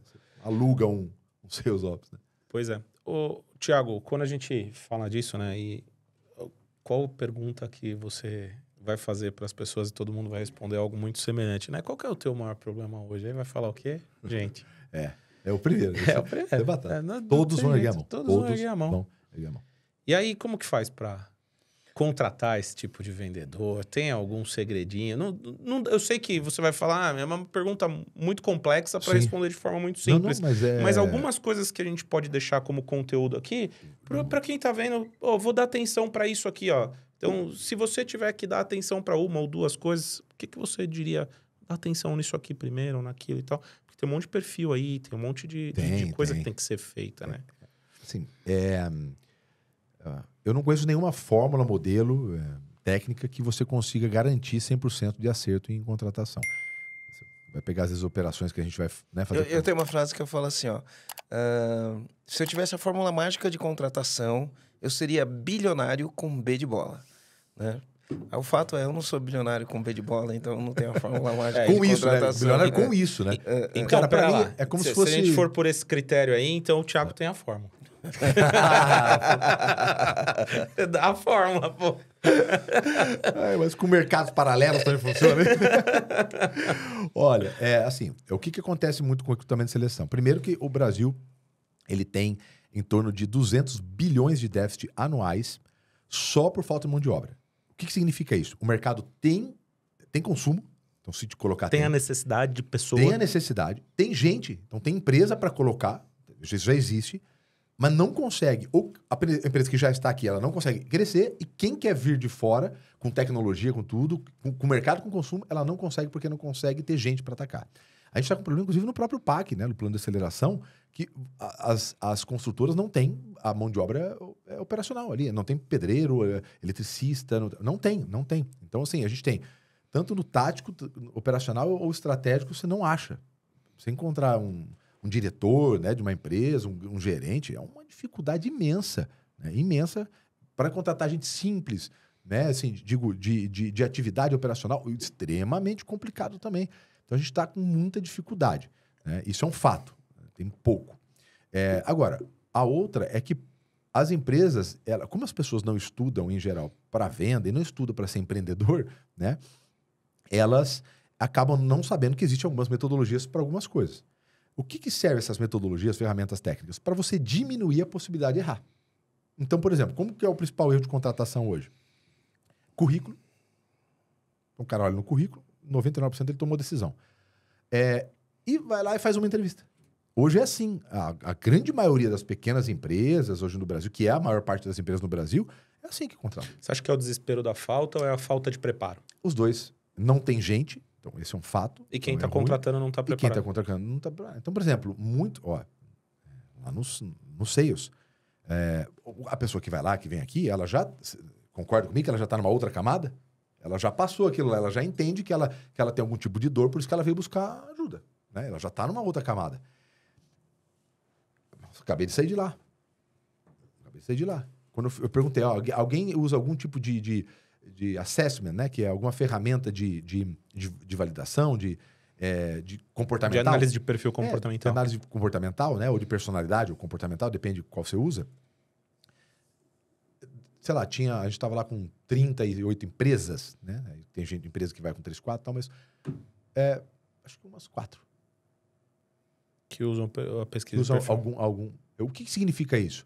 Significa que a gente erra na principal. Por que você manda embora, né? A famosa Porque frase, erra na base, né? Nos fundamentos, a pessoa está errando na nos base. fundamentos. Ela contrata pela competência técnica, às vezes não tem nem a competência técnica porque ela não validou, Exato, e manda tá lá embora no pela currículo, competência comportamental. Né? Então Isso aí. ela não faz uma análise comportamental. E hoje já foi isso. Antigamente isso era caro, né? Isso era caro. Pois é, hoje não. Hoje é online, faz 200 e poucos reais. Você tem um perfil. Agora, 200 e poucos reais. Para quem vai colocar dinheiro, para quem vai manter essa empresa de pé, né? Olhando para o departamento comercial, né? A pessoa que vai manter todo mundo vivo lá dentro, que é quem vai colocar dinheiro, é muito barato. É que eles não sabem que existe. Então é óbvio. Imagina, você vai colocar uma pessoa em que o principal motivo que você manda embora, que é comportamento, você não avalia antes de trazer. Então você tem tudo para dar errado, né? E depois, obviamente, alguns outros. Deixa eu só emendar um negócio aqui, porque aí você vai matar 2 coelhos numa palavra só, Thiago. Hoje a gente está olhando bastante para o perfil comportamental do cliente também, para a gente buscar uma venda adaptativa, né? Porque o cliente também tem lá os comportamentos, o perfil de comportamento dele, e a gente tem observado isso. Então a gente criou um processinho lá, e aí o vendedor vai ter uma noção. O vendedor, o pessoal inventa um monte de nome bonito, né, gente? Eu gosto de falar vendedor. Eu gosto de ser intitulado vendedor, né? Então, o consultor, o estrategista de atendimento, vocês podem chamar do que vocês quiserem. O executivo de compra. Isso aí. Mas o negócio... BDR. O cara é o quê, Thiago? Na sua opinião, o cara é o quê? Olha, eu entendo até quem troca o nome de vendedor. Porque ficou tipo coach. É uma baita de uma ferramenta, quer dizer, né? Um baita de uma estrutura que potencializa, ajuda, incrível, mas acabou, como boa parte do Brasil, né? O que às vezes funciona lá fora, vem para cá, o pessoal dá uma tropicalizada e aí estraga, né? Acabou ficando um termo pejorativo, né? Do coach. Essa foto é coach. Pô, coach é uma puta na ferramenta. Incrível. Nossa senhora. Né? Pra mim é uma das melhores. Cara, não ficou. Então, aí ficou. Aí o vendedor é a mesma coisa. O vendedor, e aí por todo o histórico. É rótulo, né? O vendedor rótulo. o cara põe rótulo, é picareta, mentiroso, já começa a pensar isso. LinkedIn, você não acha vendedor. Pois head do não sei o quê. Os heads sem cabeça. É até difícil você encontrar o cara. Eu falei, cara, eu tô procurando pra contratar um vendedor. Se eu jogar vendedor, você não acha. Você tem que jogar alguma coisa parecida com isso aí. Eu acho que ele faz venda pelo nome, né? Boa, eu queria que você falasse um pouco disso, né? E o perfil do cliente, vale a pena? O que você acha disso? Eu posso só colocar um ponto que eu estava falando? O que a gente está orientando muito o pessoal a fazer? Por exemplo, gente que... imobiliária, de consórcio, que tem autônomos, né, na empresa, os vendedores são autônomos. O que é uma saída que as pessoas vão ter que fazer em geral? Criar uma formação. Isso parece complexo, mas criar uma formação gratuita para ir formando as pessoas e os melhores eles estão trazendo para dentro. Porque eles não têm como, eles não estão conseguindo acompanhar. Então você pega uma plataforma, hoje tem várias plataformas, cara, você faz isso gratuito, inclusive com avaliação, você vai acompanhando. Os que vão tendo boas avaliações, você vai abordando. Porque não tem como. Como é que você vai começar a atrair bom corretor? Um bom corretor é difícil, cara. Então ele tem que se formar bom com corretor você. tá trabalhando, tá ganhando dinheiro. Não adianta. É assim, assim, é 24 horas, 7 dias por semana. Vai formando, vai trazendo. Tem uma gente frase boa. que fala: no futuro todas as empresas serão empresas de educação. Sem, né? O futuro contando com hoje, né? O futuro Não, já é daqui meia hora, né? É daqui meia hora, não tem como. Não tem como. Não dá. Se você for esperar a pessoa ficar preparada... Olha aqui o déficit. Se você esperar alguém ficar preparado para fazer a sua empresa crescer, a conta não fecha. Porque quem está comprando, ele está muito mais atualizado, com muito mais ferramenta do que a gente que está vendendo. Então, a conta não fecha. E nós temos um problema de educação seríssimo, que é cultural. Exatamente. É cultural. Né? Perfeito, aí a gente vai para a venda, é pior ainda mais, porque você não tem uma escola de vendas formal tal. E nem sei se alguém sonharia, quando criança, trabalhar com vendas, né, em sã consciência. Então, você tem todos esses desafios, principalmente na área comercial. Eu sempre falei uma frase, né? Ninguém, na nossa profissão, onde a gente começou, ninguém nasce e fala assim, quando eu crescer... Né? Quando é criança, eu quero ser despachante. Então, no nosso modelo de negócio, a gente Imagina formou... essa cena. Pois é, não tem. Nós crescemos a empresa formando 100% dentro de casa. Essa é a nossa realidade. A nossa empresa já faz isso há 20 anos, há 25 anos atrás. Ninguém chega numa empresa e fala, eu entendo de documentação de veículo. Você tem que formar do zero 100%. Você 2 anos agora. E hoje continua assim. Não, e isso é para tudo, até para mecânico, né? Exatamente. E não falando de uma maneira pejorativa, mas eu acho que para o mecânico é ainda mais difícil, porque documento é complexo, um motor é mais complexo ainda, né? Antigamente o cara ia para o Senai fazer um Senai de mecânica, hoje ninguém faz Senai de mecânica, como que o mecânico contrata? E o pior é que isso está difícil até para o pedreiro, né? Não existe a escola do pedreiro. Tem um colega seu que faz uma formação de mecânico muito bom, Marcelo Frison, né? Você vê, tem a oficina, precisa de mão de obra, tá fazendo formação de mecânico. Então toda empresa vai ser uma empresa de educação, não tem jeito, vai ter que ser assim. Deixa eu trazer aqui alguns... Só para colocar um ponto divertido aqui, né? A gente tem eu acho ele genial, ao mesmo tempo que ele é descompensado, mas é genial, o Ryan. E o Ryan fala, rapaz, daqui a alguns anos, você vai chegar na sua escola, aí o seu amiguinho vai perguntar, cara, o que seu pai faz? Ele fala, meu pai é pedreiro. Seu pai é pedreiro? Caramba! Tipo, meu pai é médico em Harvard. Cara. Vai ser mais ou menos isso. E é interessante porque eu tenho uma pequena consultoria no interior lá em São Paulo e às vezes muita gente fala disso, né? Não sei o quê, porque o pedreiro e tal. Eu falo, olha, você acha que o pedreiro é pobre? Até você pedir um orçamento para ele e ver que você que é o pobre, né? Eu falo, assentar um piso hoje tá o valor 3 vezes o piso. Você vai sentar uma pedra, o cara cobra 4 vezes o valor do metro quadrado para sentar da pedra. Né? Esse tipo de trabalho manual não está caríssimo. E eu sei, eu estou construindo, eu estou vendo o quanto. E isso não está fechando a conta no custo da casa, tá? Porque o metro quadrado desse cara, do bom, porque senão você precisa refazer. Aí você baixa tudo de novo, aí gasta de novo, não fecha a conta na casa. Não acha? Em 2000 é uma loucura. É estrutural, é um problema estrutural. Em 2004 eu fiquei 30 dias estudando na Inglaterra. E aí uma das coisas que o professor falava lá, ele estava falando que um plumber, um encanador, né? A hora do encanador é 10 vezes a hora do professor. Era isso em 2004. O encanador, a hora de trabalho do encanador era 10 vezes a hora de um professor. Né? Aí você fala, mas o encanador porque na hora que estoura o cano da tua casa, começa a vazar e você precisa resolver alguma coisa, né? Não, se você chamar o picareta é só dor de cabeça. Você tem que chamar o cara bom. O cara bom, ele vai chegar lá e vai valorizar o trabalho dele. Então, isso é verdade. Mas olha só. Quais são os erros que o cara comete no comercial? Que se hoje eu endereçar, falo, cara, para de errar aqui que você vai melhorar as suas vendas. Legal. Qual é o erro que o cara tem que evitar? O que ele tem que parar de fazer para ele começar a vender mais? Legal. Essa pergunta é muito boa, mas é muito prática, né? O que a gente olha nas operações que mais deixam dinheiro assim fácil na mesa? A primeira coisa que a gente vai numa empresa é procurar qual que é o dinheiro que fica na mesa já. Porque esse é o dinheiro mais fácil. Esse dinheiro ele já vai. Então, assim, a jornada do dinheiro já acontece. Eu não preciso criar uma jornada nova. Não precisa criar um canal novo, né? Vou ter que colocar uma equipe de vendas interna para dar suporte no representante. Não, esse dinheiro já está lá. Então, quando a gente olha esse dinheiro, a gente vê qual que é o motivo que esse dinheiro fica. O primeiro deles fica muito difícil eu resgatar esse dinheiro, quer dizer, a pessoa parar de perder vendas, né? Se eu não tiver alguns indicadores na mesa, se eu não tiver alguns números, né? Aí isso passa por volume de oportunidade, então se a pessoa faz prospecção ativa ou inbound, enfim, volume de oportunidade, quantas dessas oportunidades, estou pegando bem genérico aqui, tá? Mas os principais números, né? Quantas dessas oportunidades, se for interna, elas viram reunião e quanta reunião vira venda? Bem simples, não estou entrando em nenhum outro. Então, em geral, entender um pouco do número. Porque se eu não sei pelo menos 2 e 3 números ali dessa jornada, né, entre o cliente que chega, esse dinheiro que vem e ele não fica, eu não consigo saber qual é o buraco da piscina. Porque venda é consequência. Então, eu não consigo. Se eu olhar só para o número de venda, eu não consigo te responder. Que é a pergunta, né? Eu estou vendendo pouco. O que eu tenho que fazer? Eu tenho que entender o que acontece para uma venda acontecer. Ou para ela não acontecer, né? Exatamente, ou para morrer ali, né? Então, se a gente pegar uma jornada, como que é? Ele vem até. Beleza, então, uma venda acontece aqui, certo? Isso. Então, por que não todo mundo que vem não fecha? Aí que você vê o que não vende. Né? Por que a gente só está convertendo 20% dos contatos em reunião?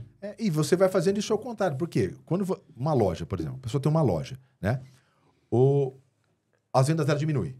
Então, o que você tem que ver? Eu tenho que ver se faltou cliente, porque às vezes os vendedores estão com a mesma taxa de conversão. A cada 10 clientes que entram aqui, eu fecho para 2. Beleza.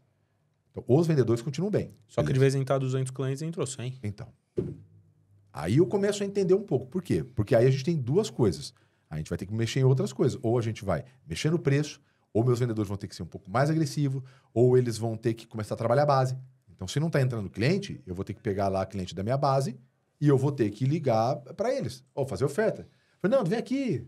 Né? A gente viu que faz uns 2 meses aqui que você não... Pareceu que está com promoção. Então, o que tem que fazer para melhorar a venda e diminuir depende um pouco dos números. Então, a primeira coisa, começar a controlar seus números básicos.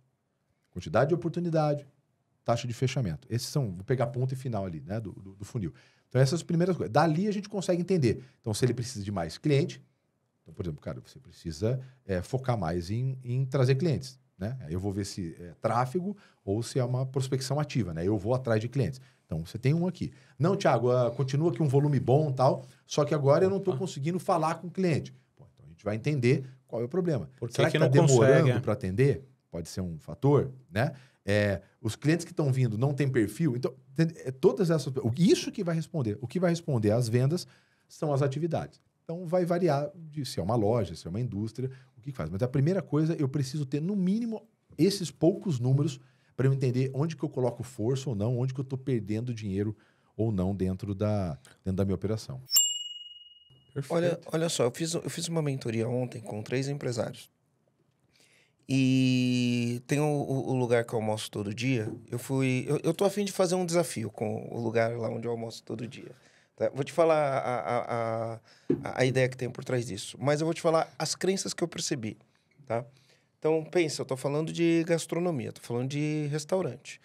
Um lugar que vende comida, um restaurante. É que às vezes o cara que tem restaurante, ele não entende que ele tá vendendo a comida, né? Ele acha que as pessoas vão lá comer. Muito, né? muito boa. Muito boa. Ele acha que as pessoas Ele vão não lá entendeu comer. que ele está vendendo a comida, né? E aí, muito boa. tem umas crenças muito loucas que os caras falam assim, eu não gosto de vender, de oferecer. Então é simples, ó. Se você estiver nesse segmento aí, estiver me ouvindo, se você sentiu o que eu vou falar agora, né, se trata, procura um psicólogo, né, vai lá e se trata, né? Então, por exemplo, eu estava falando na mentoria com a pessoa. Eu peguei e falei assim, olha, quem tem restaurante tem que olhar para um indicador que ele é primordial, o ticket médio. O ticket médio tem que ser olhado, você tem que trabalhar ticket médio. Então, o cliente entrou, então o que eu falo? Eu falo, o cliente entrou na tua loja, você não percebeu, mas para ele entrar ali, ele gastou no teu restaurante, você gastou dinheiro. É o ponto, é o aluguel, é os móveis que você comprou, você gastou dinheiro. A partir do momento que ele entrou ali, você tem que dar o teu melhor para ele. E o teu melhor são os produtos que se oferece, que vai tornar aquela experiência dele mais agradável. Então, o que você precisa fazer? Oferecer outras coisas, fazer kit, oferecer as coisas. Mas aí vem uma crença. Mas eu acho invasivo oferecer isso para o cliente. Né? Eu acho invasivo. Falei, pô, imagina se eu vou achar. Imagina que eu tô num restaurante, comendo, e aí eu tenho um vendedor, que é o garçom. O garçom, ele é um vendedor bem treinado, e o garçom pega e fala assim, né? Ele chega pra mim, eu tô comendo, e ele fala assim, ó, hoje nós fizemos uma sobremesa, e aí conta a história. Fizemos um creme brulee, porque o Rogério gosta disso daí, né? Fizemos um creme brulee, e o nosso creme brulee, ele não é feito com essência de baunilha. Ele é feito com favo da baunilha, né? Ele já foi embora. Ele, como que é a massa do creme brulee que você faz? Ou como que é? O creme do creme brulee eu faço creme de leite fresco. Caramba, Usa fava de baunilha. Ficou com vontade, Nossa. né? Se eu tô no restaurante, o cara chega pra mim e fala isso daí, eu falo, me manda logo esse creme brulee aí, e eu vou ficar feliz que ele me ofereceu, e vou falar, caramba, e eu saio de lá... E vai agradecer. Eu viro o vendedor dele. Falo, cara, fui num restaurante, você não vai acreditar. O creme brulee, se você for lá, come aquele creme brulee. Ele é feito assim, Vira o promotor, ele né? é feito com Quantos creme de pudim eu leite... já vendi de ele lá? é feito com creme de leite natural, ele é feito desse jeito, ele não usa baunilha, ele usa fava. O cara nem sabia antigamente que o creme brulee vai baunilha nem fava, né? Ele não sabia que tinha opção. Mas aí o cara já se torna um expert e vai vender para você. Mas as pessoas falam, não, eu acho invasivo ir lá oferecer isso pro coisa. Aí eu fui no restaurante, olha só, o restaurante que eu almoço todo dia lá em Floripa, quase todo dia, né? Eu fiz esse desafio com ele, eu vou fazer isso daí com ele. Ele, além de um restaurante, ele tem vinho. Ele vende muito vinho. Não vinho para quem vai lá comer e toma o vinho. Ele é uma adega. Ele é uma adega. Ele é uma adega, né? E aí eu falei, cara, eu quero fazer um desafio com você para aumentar suas vendas e eu vou filmar isso, vou documentar e depois vou jogar isso no YouTube, né? E aí eu falei, eu queria fazer uma ação com você fazer uma curadoria de um vinho, me conta qual é a história do vinho, eu vou treinar teus vendedores, a gente vai fazer um plano e você, toda vez que alguém for almoçar, a gente vai contar a história do vinho e vai oferecer o vinho. Porque eu acredito que história vende, né? Aí ele falou, pô, mas é invasivo, o cliente vem aqui almoçar, eu vou oferecer vinho. Como assim é invasivo, cara? Né? Não, é invasivo, eu não gosto de fazer. Eu falei, não, o cliente está aqui. Você não gosta de ganhar dinheiro? Eu falei para ele, eu almoço aqui todo dia. Eu compro vinho toda semana. Eu gasto uma fortuna de vinho todo mês, né? Eu gasto uma fortuna de vinho todo mês. Não dá nem pra falar na internet, porque as pessoas vão achar né, que a gente tá esnobando. Mas eu gasto uma Na hora fortuna. que você começar a tomar vinho bom, você vai entender. Né? Só que é o seguinte, eu almoço aqui todo dia. Falei para ele, você não tem meu telefone. Somos amigos, a gente conversa tudo. Você não tem telefone, você nunca me mandou uma oferta de vinho. Eu compro vinho toda semana, mas eu não compro vinho de você. Agora, se na hora que eu estou almoçando aqui, você vem e fala, olha, Marcelo, fiz uma curadoria, chegou um vinho espanhol, o vinho é isso, o vinho é aquilo, ele vai ter isso aqui, ele é leve nisso, ele tem um... Se você falar para mim, isso já me dá desperta uma curiosidade. Aí eu vou falar, opa, quero levar o vinho. Mas, mano, você já está no segundo passo, cara. O primeiro passo é só ofertar. Então, aí foi se tiver um grupo de WhatsApp, mandar, ele não precisa nem colocar e contar a história do vinho. No restaurante, ele tá lá. Mínimo. Ô, Thiago, tem coragem de fazer a imersão e não oferecer o Elite? Não, mas assim, não tem... Assim, não existe, né? Não dá. Uma coisa que você consegue andar sem colocar o pé no chão?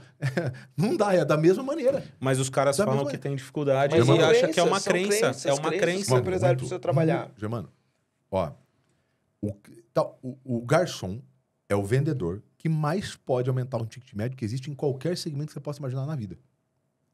Não tem um outro profissional que pode aumentar um ticket médio tão rápido quanto o vendedor. Um garçom. É imediato ali, ó. Você exemplo, vê, na tua cabeça é tão básico que você confunde. Você chama o garçom de vendedor direto. E o garçom é um vendedor. Cara, eu não vou citar aqui o nome, mas é uma gigante de franquia de restaurante, gigante. 200 e tal. Muito famosa. E a gente foi visitar a operação. Como é que esse cara fazia? Todo dia. Primeiro que, assim, eles têm controle de tudo. Tempo de cada comida. Taxa de devolução de cada prato. Média.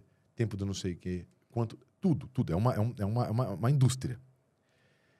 Todo dia, os garçons têm meta. Então, assim, ó. Hoje, fazer reunião. Tem as dailies na reunião. Vou repassar. Hoje, a meta para cada vendedor é 15 porção de salame. 2 vinhos, 50 cupcake e não sei... A meta. Cara, tem a meta, conforme ele vai indo, ele vai voltando, tá lá a tela lá dentro da cozinha, vai batendo, vai bater. O cara bateu meta, já leva o prêmio na noite. Assim, e suave, não é? Ô, leva aí, não. Não.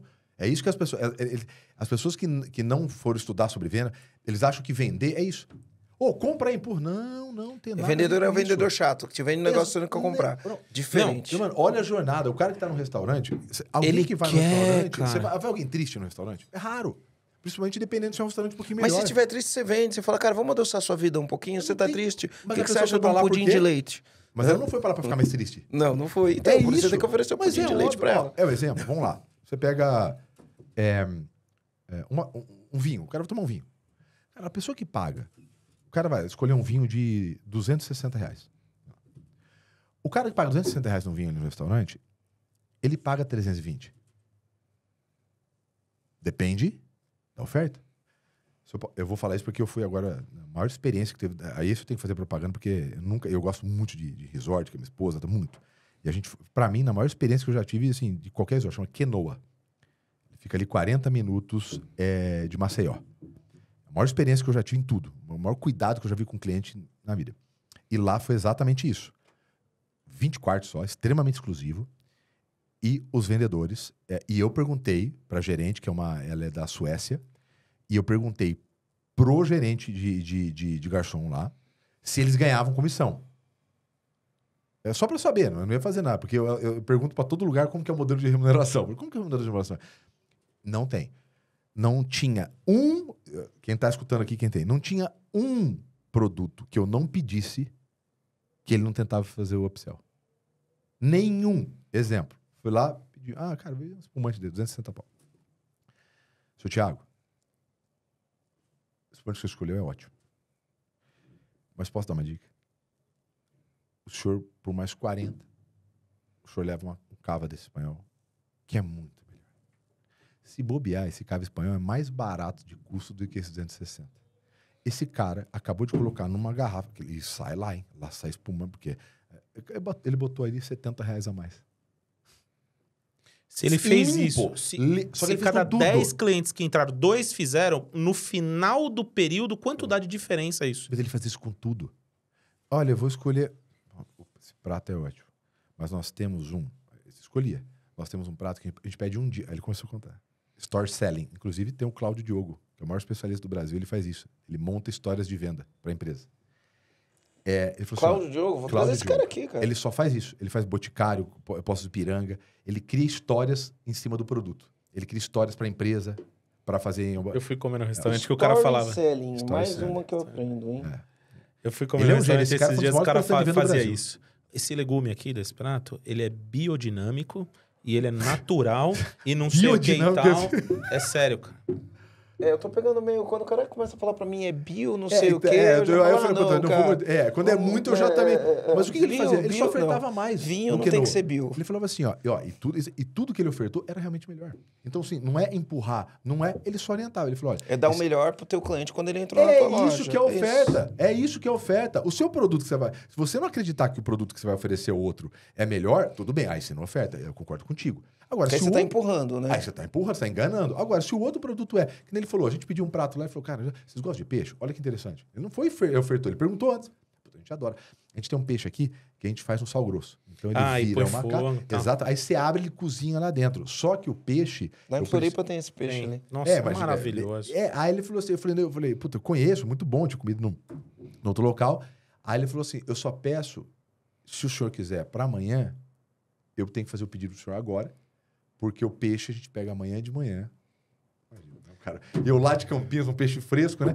Aí ele falou assim, pô, eu pego o peixe amanhã para fazer pro senhor amanhã na hora do almoço.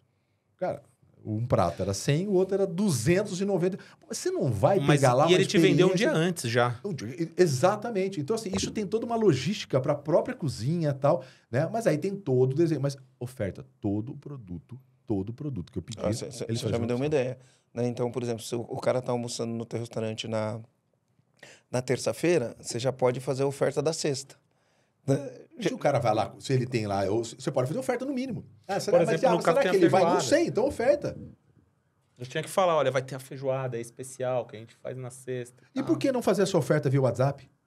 Não, também Né? pelo Se WhatsApp, digo, né? não, Também, você- mas por vários mas é canais, o lance né? de assim, pô, você tem a oportunidade, o cliente tá ali, você tem a oportunidade de vender. Tem que ofertar né? de qualquer canal. Quando E- ele tá lá dentro, tem que ter oferta pessoal. Se ele tá fora, tem que ter oferta WhatsApp. A gente fez uma...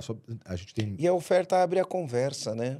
no mínimo... Porque uma oferta é uma conversa. Você abriu a conversa, ó. Eu fui com o Rogério na Lusitânia, né? Não Sim, é propaganda, falou. mas fui Mas lá, foi bom. falei. Fui lá, eu uso um desodorante sem alumínio, fui lá comprar o desodorante. Quando eu fui pagar, a mulher no caixa falou assim, ó, por que você comprou esse desodorante aqui? Você tem direito de levar esse produto por desse preço, por esse preço, né? Beleza, ela tá me fazendo ali um combo, me fazendo uma oferta para aumentar o ticket médio. Eu peguei, parabéns. Ela falou, por que parabéns? Porque você me ofereceu. Eu falei, como assim? Eu falei, não, é que eu trabalho com gestão, ensino isso para os A empresários. gente e é quando tudo eu vou- inconformado, quando- né? quando eu vou Você numa quer saber empresa- qual é o modelo de tem que dar remuneração, parabéns, ele quer quando eu vou- saber tem o que que dar a empresa parabéns, faz. Tem que dar parabéns, tem que dar tem que dar mesmo. Aí, pô, quando eu vou num lugar e o funcionário me oferece, eu falo, pô, ele tá fazendo um bom trabalho pro empresário, que é dono dessa empresa. Eu dou parabéns, eu Absorveu o reconheço treinamento, ele. tá se né? desenvolvendo. Aí eu falei isso pra ela, aí a gente começou a bater um papo. Ela ofereceu um negócio pro Rogério. O Rogério gastou R$ 270. Gastou 3 vezes mais que eu. Porque abriu uma conversa. E só abriu a conversa porque ela me ofereceu. Eu tinha um negócio que eu precisava na cabeça, mas não sabia que ela tinha. Quando abriu a conversa, acabei perguntando, ela falou que tinha, me apresentou a solução, fechei. Agora, quando você não oferece, você não A abre certeza uma de não conversa, você... Pronto. certeza de não vender. A certeza que você tem que você não vende. Não, os totens do McDonald's vende 30% a mais do que onde não tem totem. Porque ele já tá com Percebo. o opção embutido, Meu irmão, né? não tem opção do ser humano, que o ser humano falha. O ser humano faz oferta pra você de cara fechada. Ele não olha pra você. Agora, lá no totem não tem. A hora que você escolhe o produto, qual que é a próxima coisa? Uma Por oferta. mais R$1, por não sei o quê. E aí você vai Não, no e mais ele- R$1, mais Não, um e real, ali mais não um tem real. nenhum atrativo, digo. Não é uma pessoa te encantando. Imagina uma pessoa te encantando, falando que o peixe é de não sei o quê, que o desodorante não tem alumínio, que o... Você colocando valor no negócio. É óbvio que acontece. Então, assim, a primeira falha básica é falta de oferta. Essa é a primeira. Existe pouca oferta. Né? As pessoas, por exemplo, numa loja, tem lá um sistemazinho que tem data, telefone, qual foi a última compra, o que ele comprou. Tá lá, tá guardado. Né? Aí, às vezes, não tem ninguém na loja, tá todo mundo lá, parado. Um conversando com o outro no fundo da loja.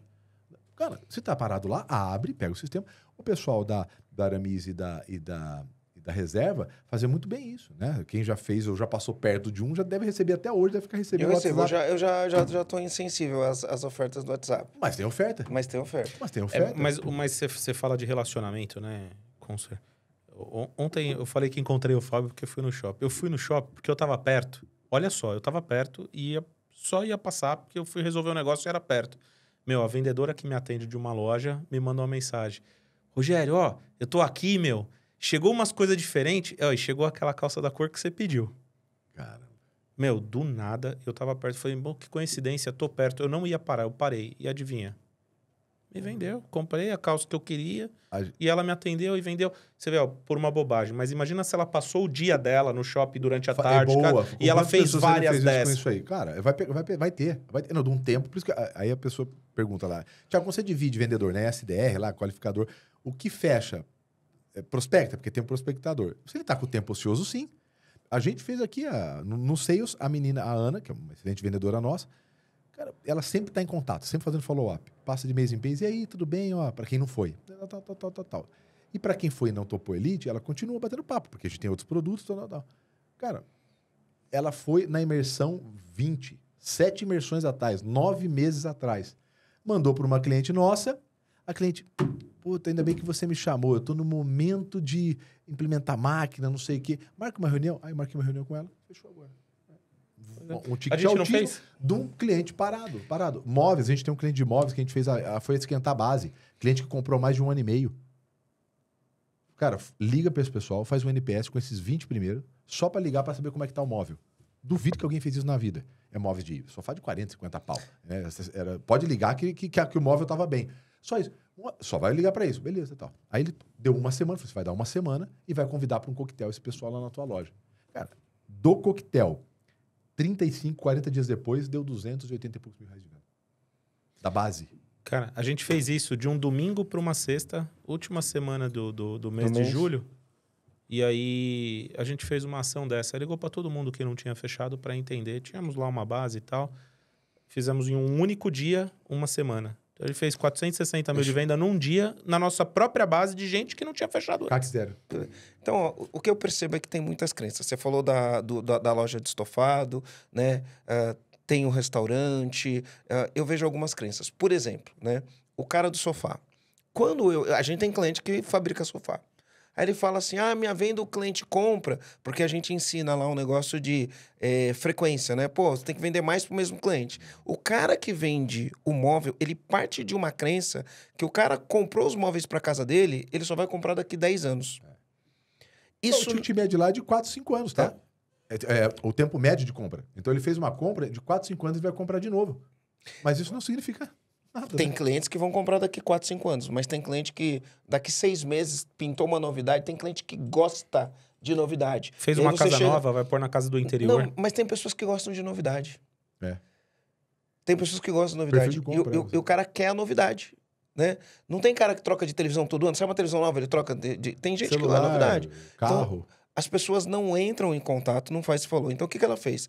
Pegou, acionou os clientes que tinham comprado. Lojas de imóveis, né? Acionou os clientes que tinham comprado, vendeu 280 mil. Então, a crença de... o meu comprador, quando ele compra uma vez só, ele não é uma crença verdadeira.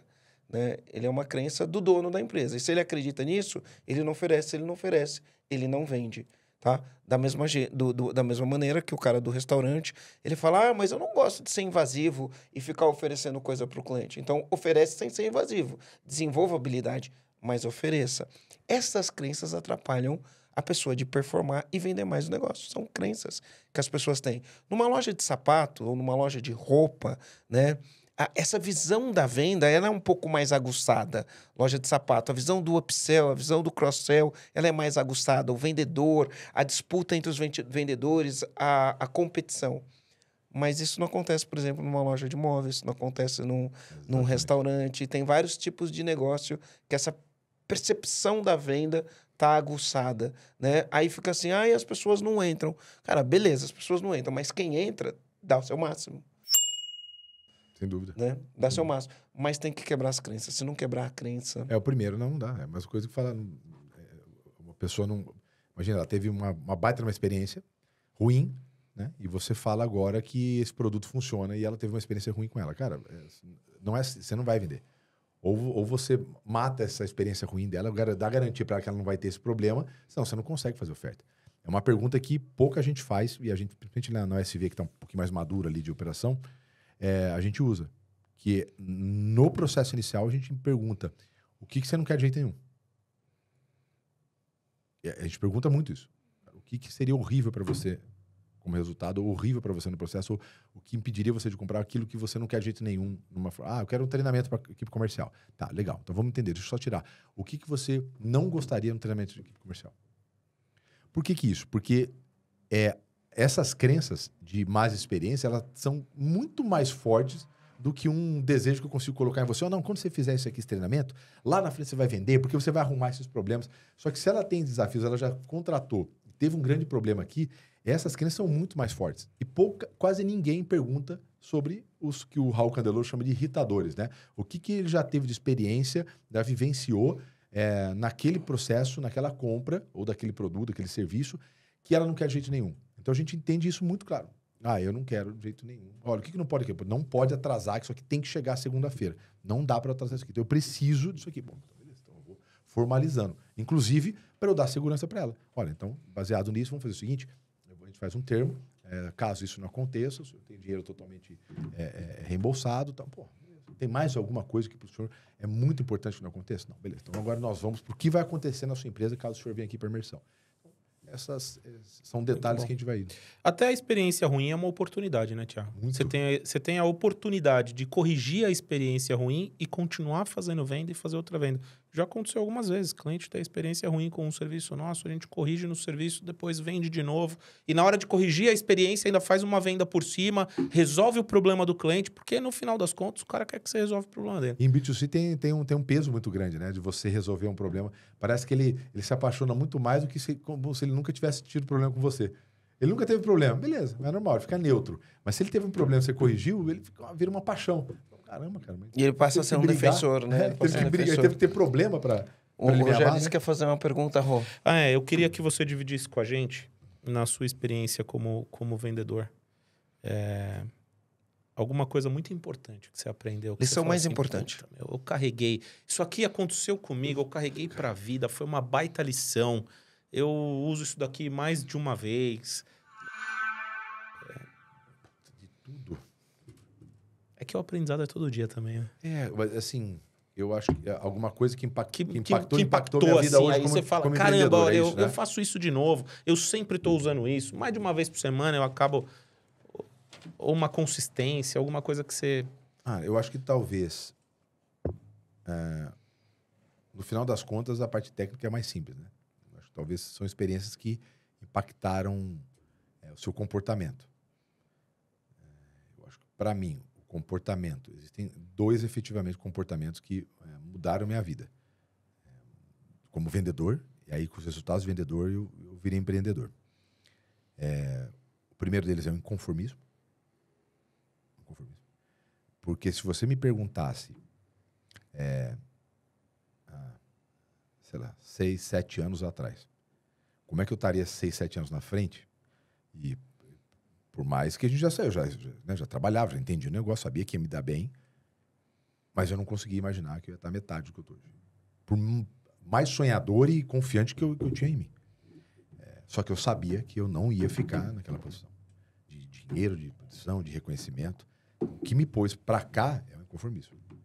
Foi especificamente um momento que eu não pude ajudar uma pessoa que eu amava muito por falta de dinheiro. Aquele momento, eu falei assim, eu nunca mais vou ter que falar não para alguém importante da minha vida por causa de falta de dinheiro. Aquilo lá. Eu não tinha a menor ideia do que eu ia fazer. Aquilo lá me pôs onde eu estou hoje. E a falta dela é quando eu começo a patinar de lado. Então, primeiro é o inconformismo. Eu não sei como é que vai ser na frente. Eu não sei o que eu tenho que fazer para dar o próximo passo. Eu só sei que quando eu não quero ficar aqui, eu vou procurar. Eu vou bater, eu vou ligar pro Germano. Mano, me ajuda, cara. Mentira, eu vou ligar pro... Eu vou fazer... Eu vou pegar o carro, eu vou pegar o avião, eu vou fazer um curso em russo. Não sei, eu pego um tradutor, eu vou dar um jeito. O cara inconformado, ele levanta e dá um jeito. Ele dá um jeito. Como a maioria de nós fizemos na nossa vida. Ele arruma soluções, ele não fica arrumando desculpa. Quantas coisas você fez... Mas quando você começou, você não tinha a menor ideia de como você ia fazer. O primeiro é o inconformismo, cara. E o segundo, para mim, foi o maior ensinamento do meu pai, que é não resmungar. Esse é o mais forte de todos. Isso é bom. Para mim, é o mais forte de todos. E resmungar não é discordar, não é discutir, tá? Era só sair falando... Não resmungar. Não resmungar. Porque eu fui e tive um resultado. Eu parei e tive outro. Então, como nós somos seres condicionados, né? Lembra do Pavlov, dava a carninha, né? Então, quer dizer, eu fui resmunguento e aí eu via minha vida, o resultado, as coisas. Aí eu saí dessa ilha e vim para outra. Aí eu consigo enxergar as pessoas que estão nessa ilha. Então eu vejo as pessoas nessa situação e vejo hoje eu. Isso acarreta algumas coisas, não é 100% maravilha. O fato de você decidir ser inconformado e não resmungar, você começa a assumir compromissos que nem são seus. Quando você começa a chegar no nível, né, de conseguir olhar para a empresa... E aí acontece o negócio, cara, você vai tomar banho, por mais que não seja a tua culpa, mas você volta no banho e você fala, cara, o cara passou o pé, o vendedor não tá fazendo, peraí, a equipe só faz o que eu deixo. É isso não aí. dá para reclamar do que eu permito. Então assim, você para de reclamar, inclusive, de coisas que talvez é uma injustiça com a tua vida, cara, que nem você tinha... Mas você fala, não, mas talvez se eu tivesse... Você começa a assumir algumas culpas que nem tão tua. Se eu tivesse ido pela outra rua em vez dessa, eu não teria sido assaltado. Ser assaltado e ainda você acha que você é o culpado.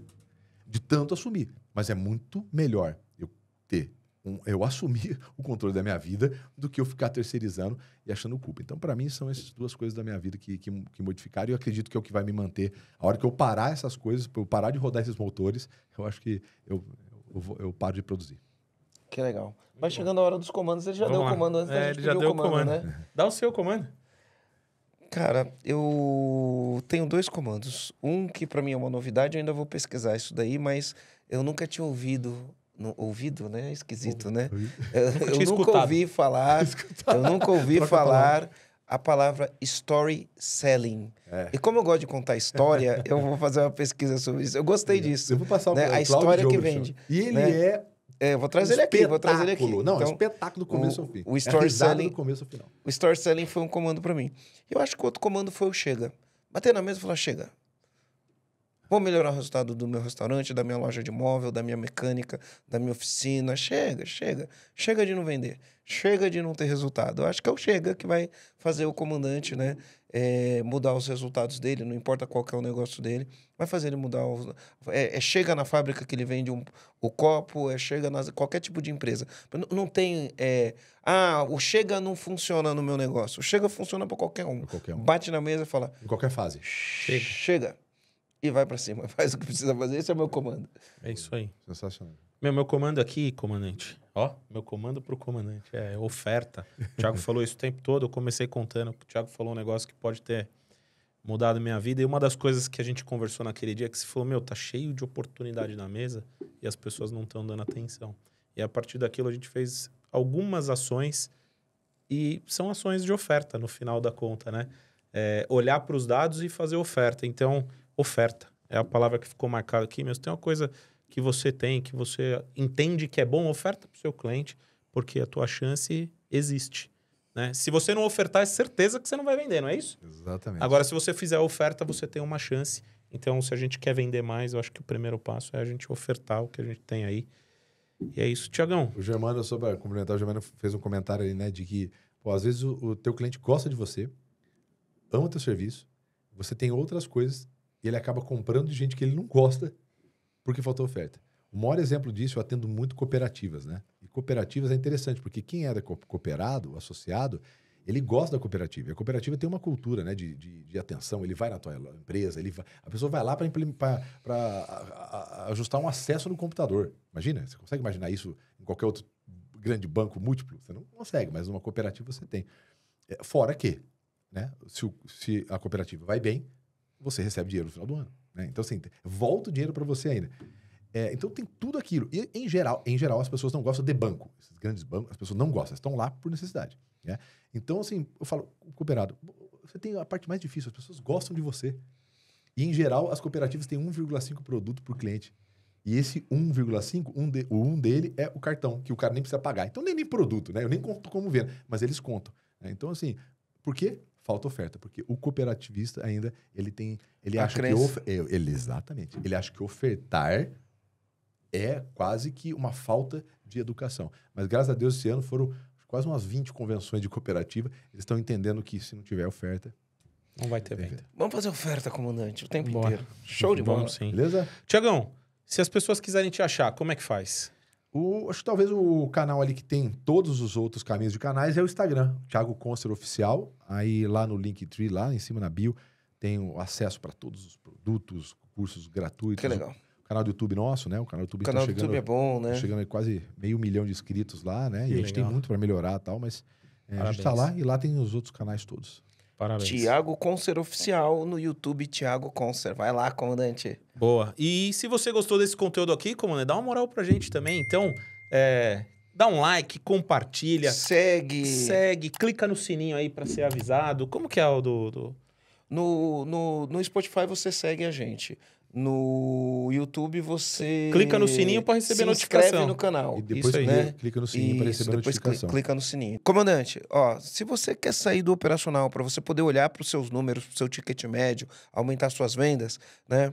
Se inscreve no programa EAG. Como que funciona? É muito simples. Tem um link aqui. Se você estiver assistindo no YouTube ou no Spotify, vai ter um link na descrição. Se você clica nesse link aí, vai preencher o formulário e o meu time vai entrar em contato com você. A gente vai ajudar você a sair do operacional para você olhar para o teu time comercial e poder vender mais, tá? Além disso, é o seguinte, se você estiver vendo no YouTube, se você estiver assistindo na televisão ou no computador, tem um QR Code, bate o código no QR Code lá, vai fazer preencher o formulário, o pessoal do meu time vai ajudar você, porque muitas vezes você ali, atolado no operacional, você não enxerga o que está acontecendo, e a partir do momento que a gente ajuda você a estruturar a tua empresa, você pode olhar para isso e trabalhar com isso com um pouquinho mais de direcionamento e decisão. Então vai lá, clica no link, a gente está aqui esperando você, vamos ajudar você a conseguir atingir seus objetivos. Então é isso daí. Eu queria fazer primeiro parabenizar. Obrigado. Por todo... Eu criei esse hábito, né, minha esposa implementou em mim, nesse hábito de parabenizar coisas bem feitas. Então, isso aqui é fantástico. E um agradecimento, que é outra coisa que eu aprendi também. Vocês foram pioneiros nisso do que a gente está começando a trabalhar, que é o Sales Club. O seu podcast, né? provavelmente pioneiro nessa área também, né? Junto com as imersões. E o teu conteúdo, além de ter me ajudado muito, muito na vida, ajuda muito a gente. E você sabe, tanto que várias vezes a gente manda áudio para você pedindo orientações. Então, primeiro, parabenizar e segundo, agradecer do fundo do coração, porque você é importante na nossa empresa e importante nas nossas vidas lá na empresa. Então, obrigado, Gilmar. Que legal. Obrigado. Show de bola. E aí, valeu? É isso aí. Valeu. Uau, valeu. É isso aí, comandante. Valeu. Valeu.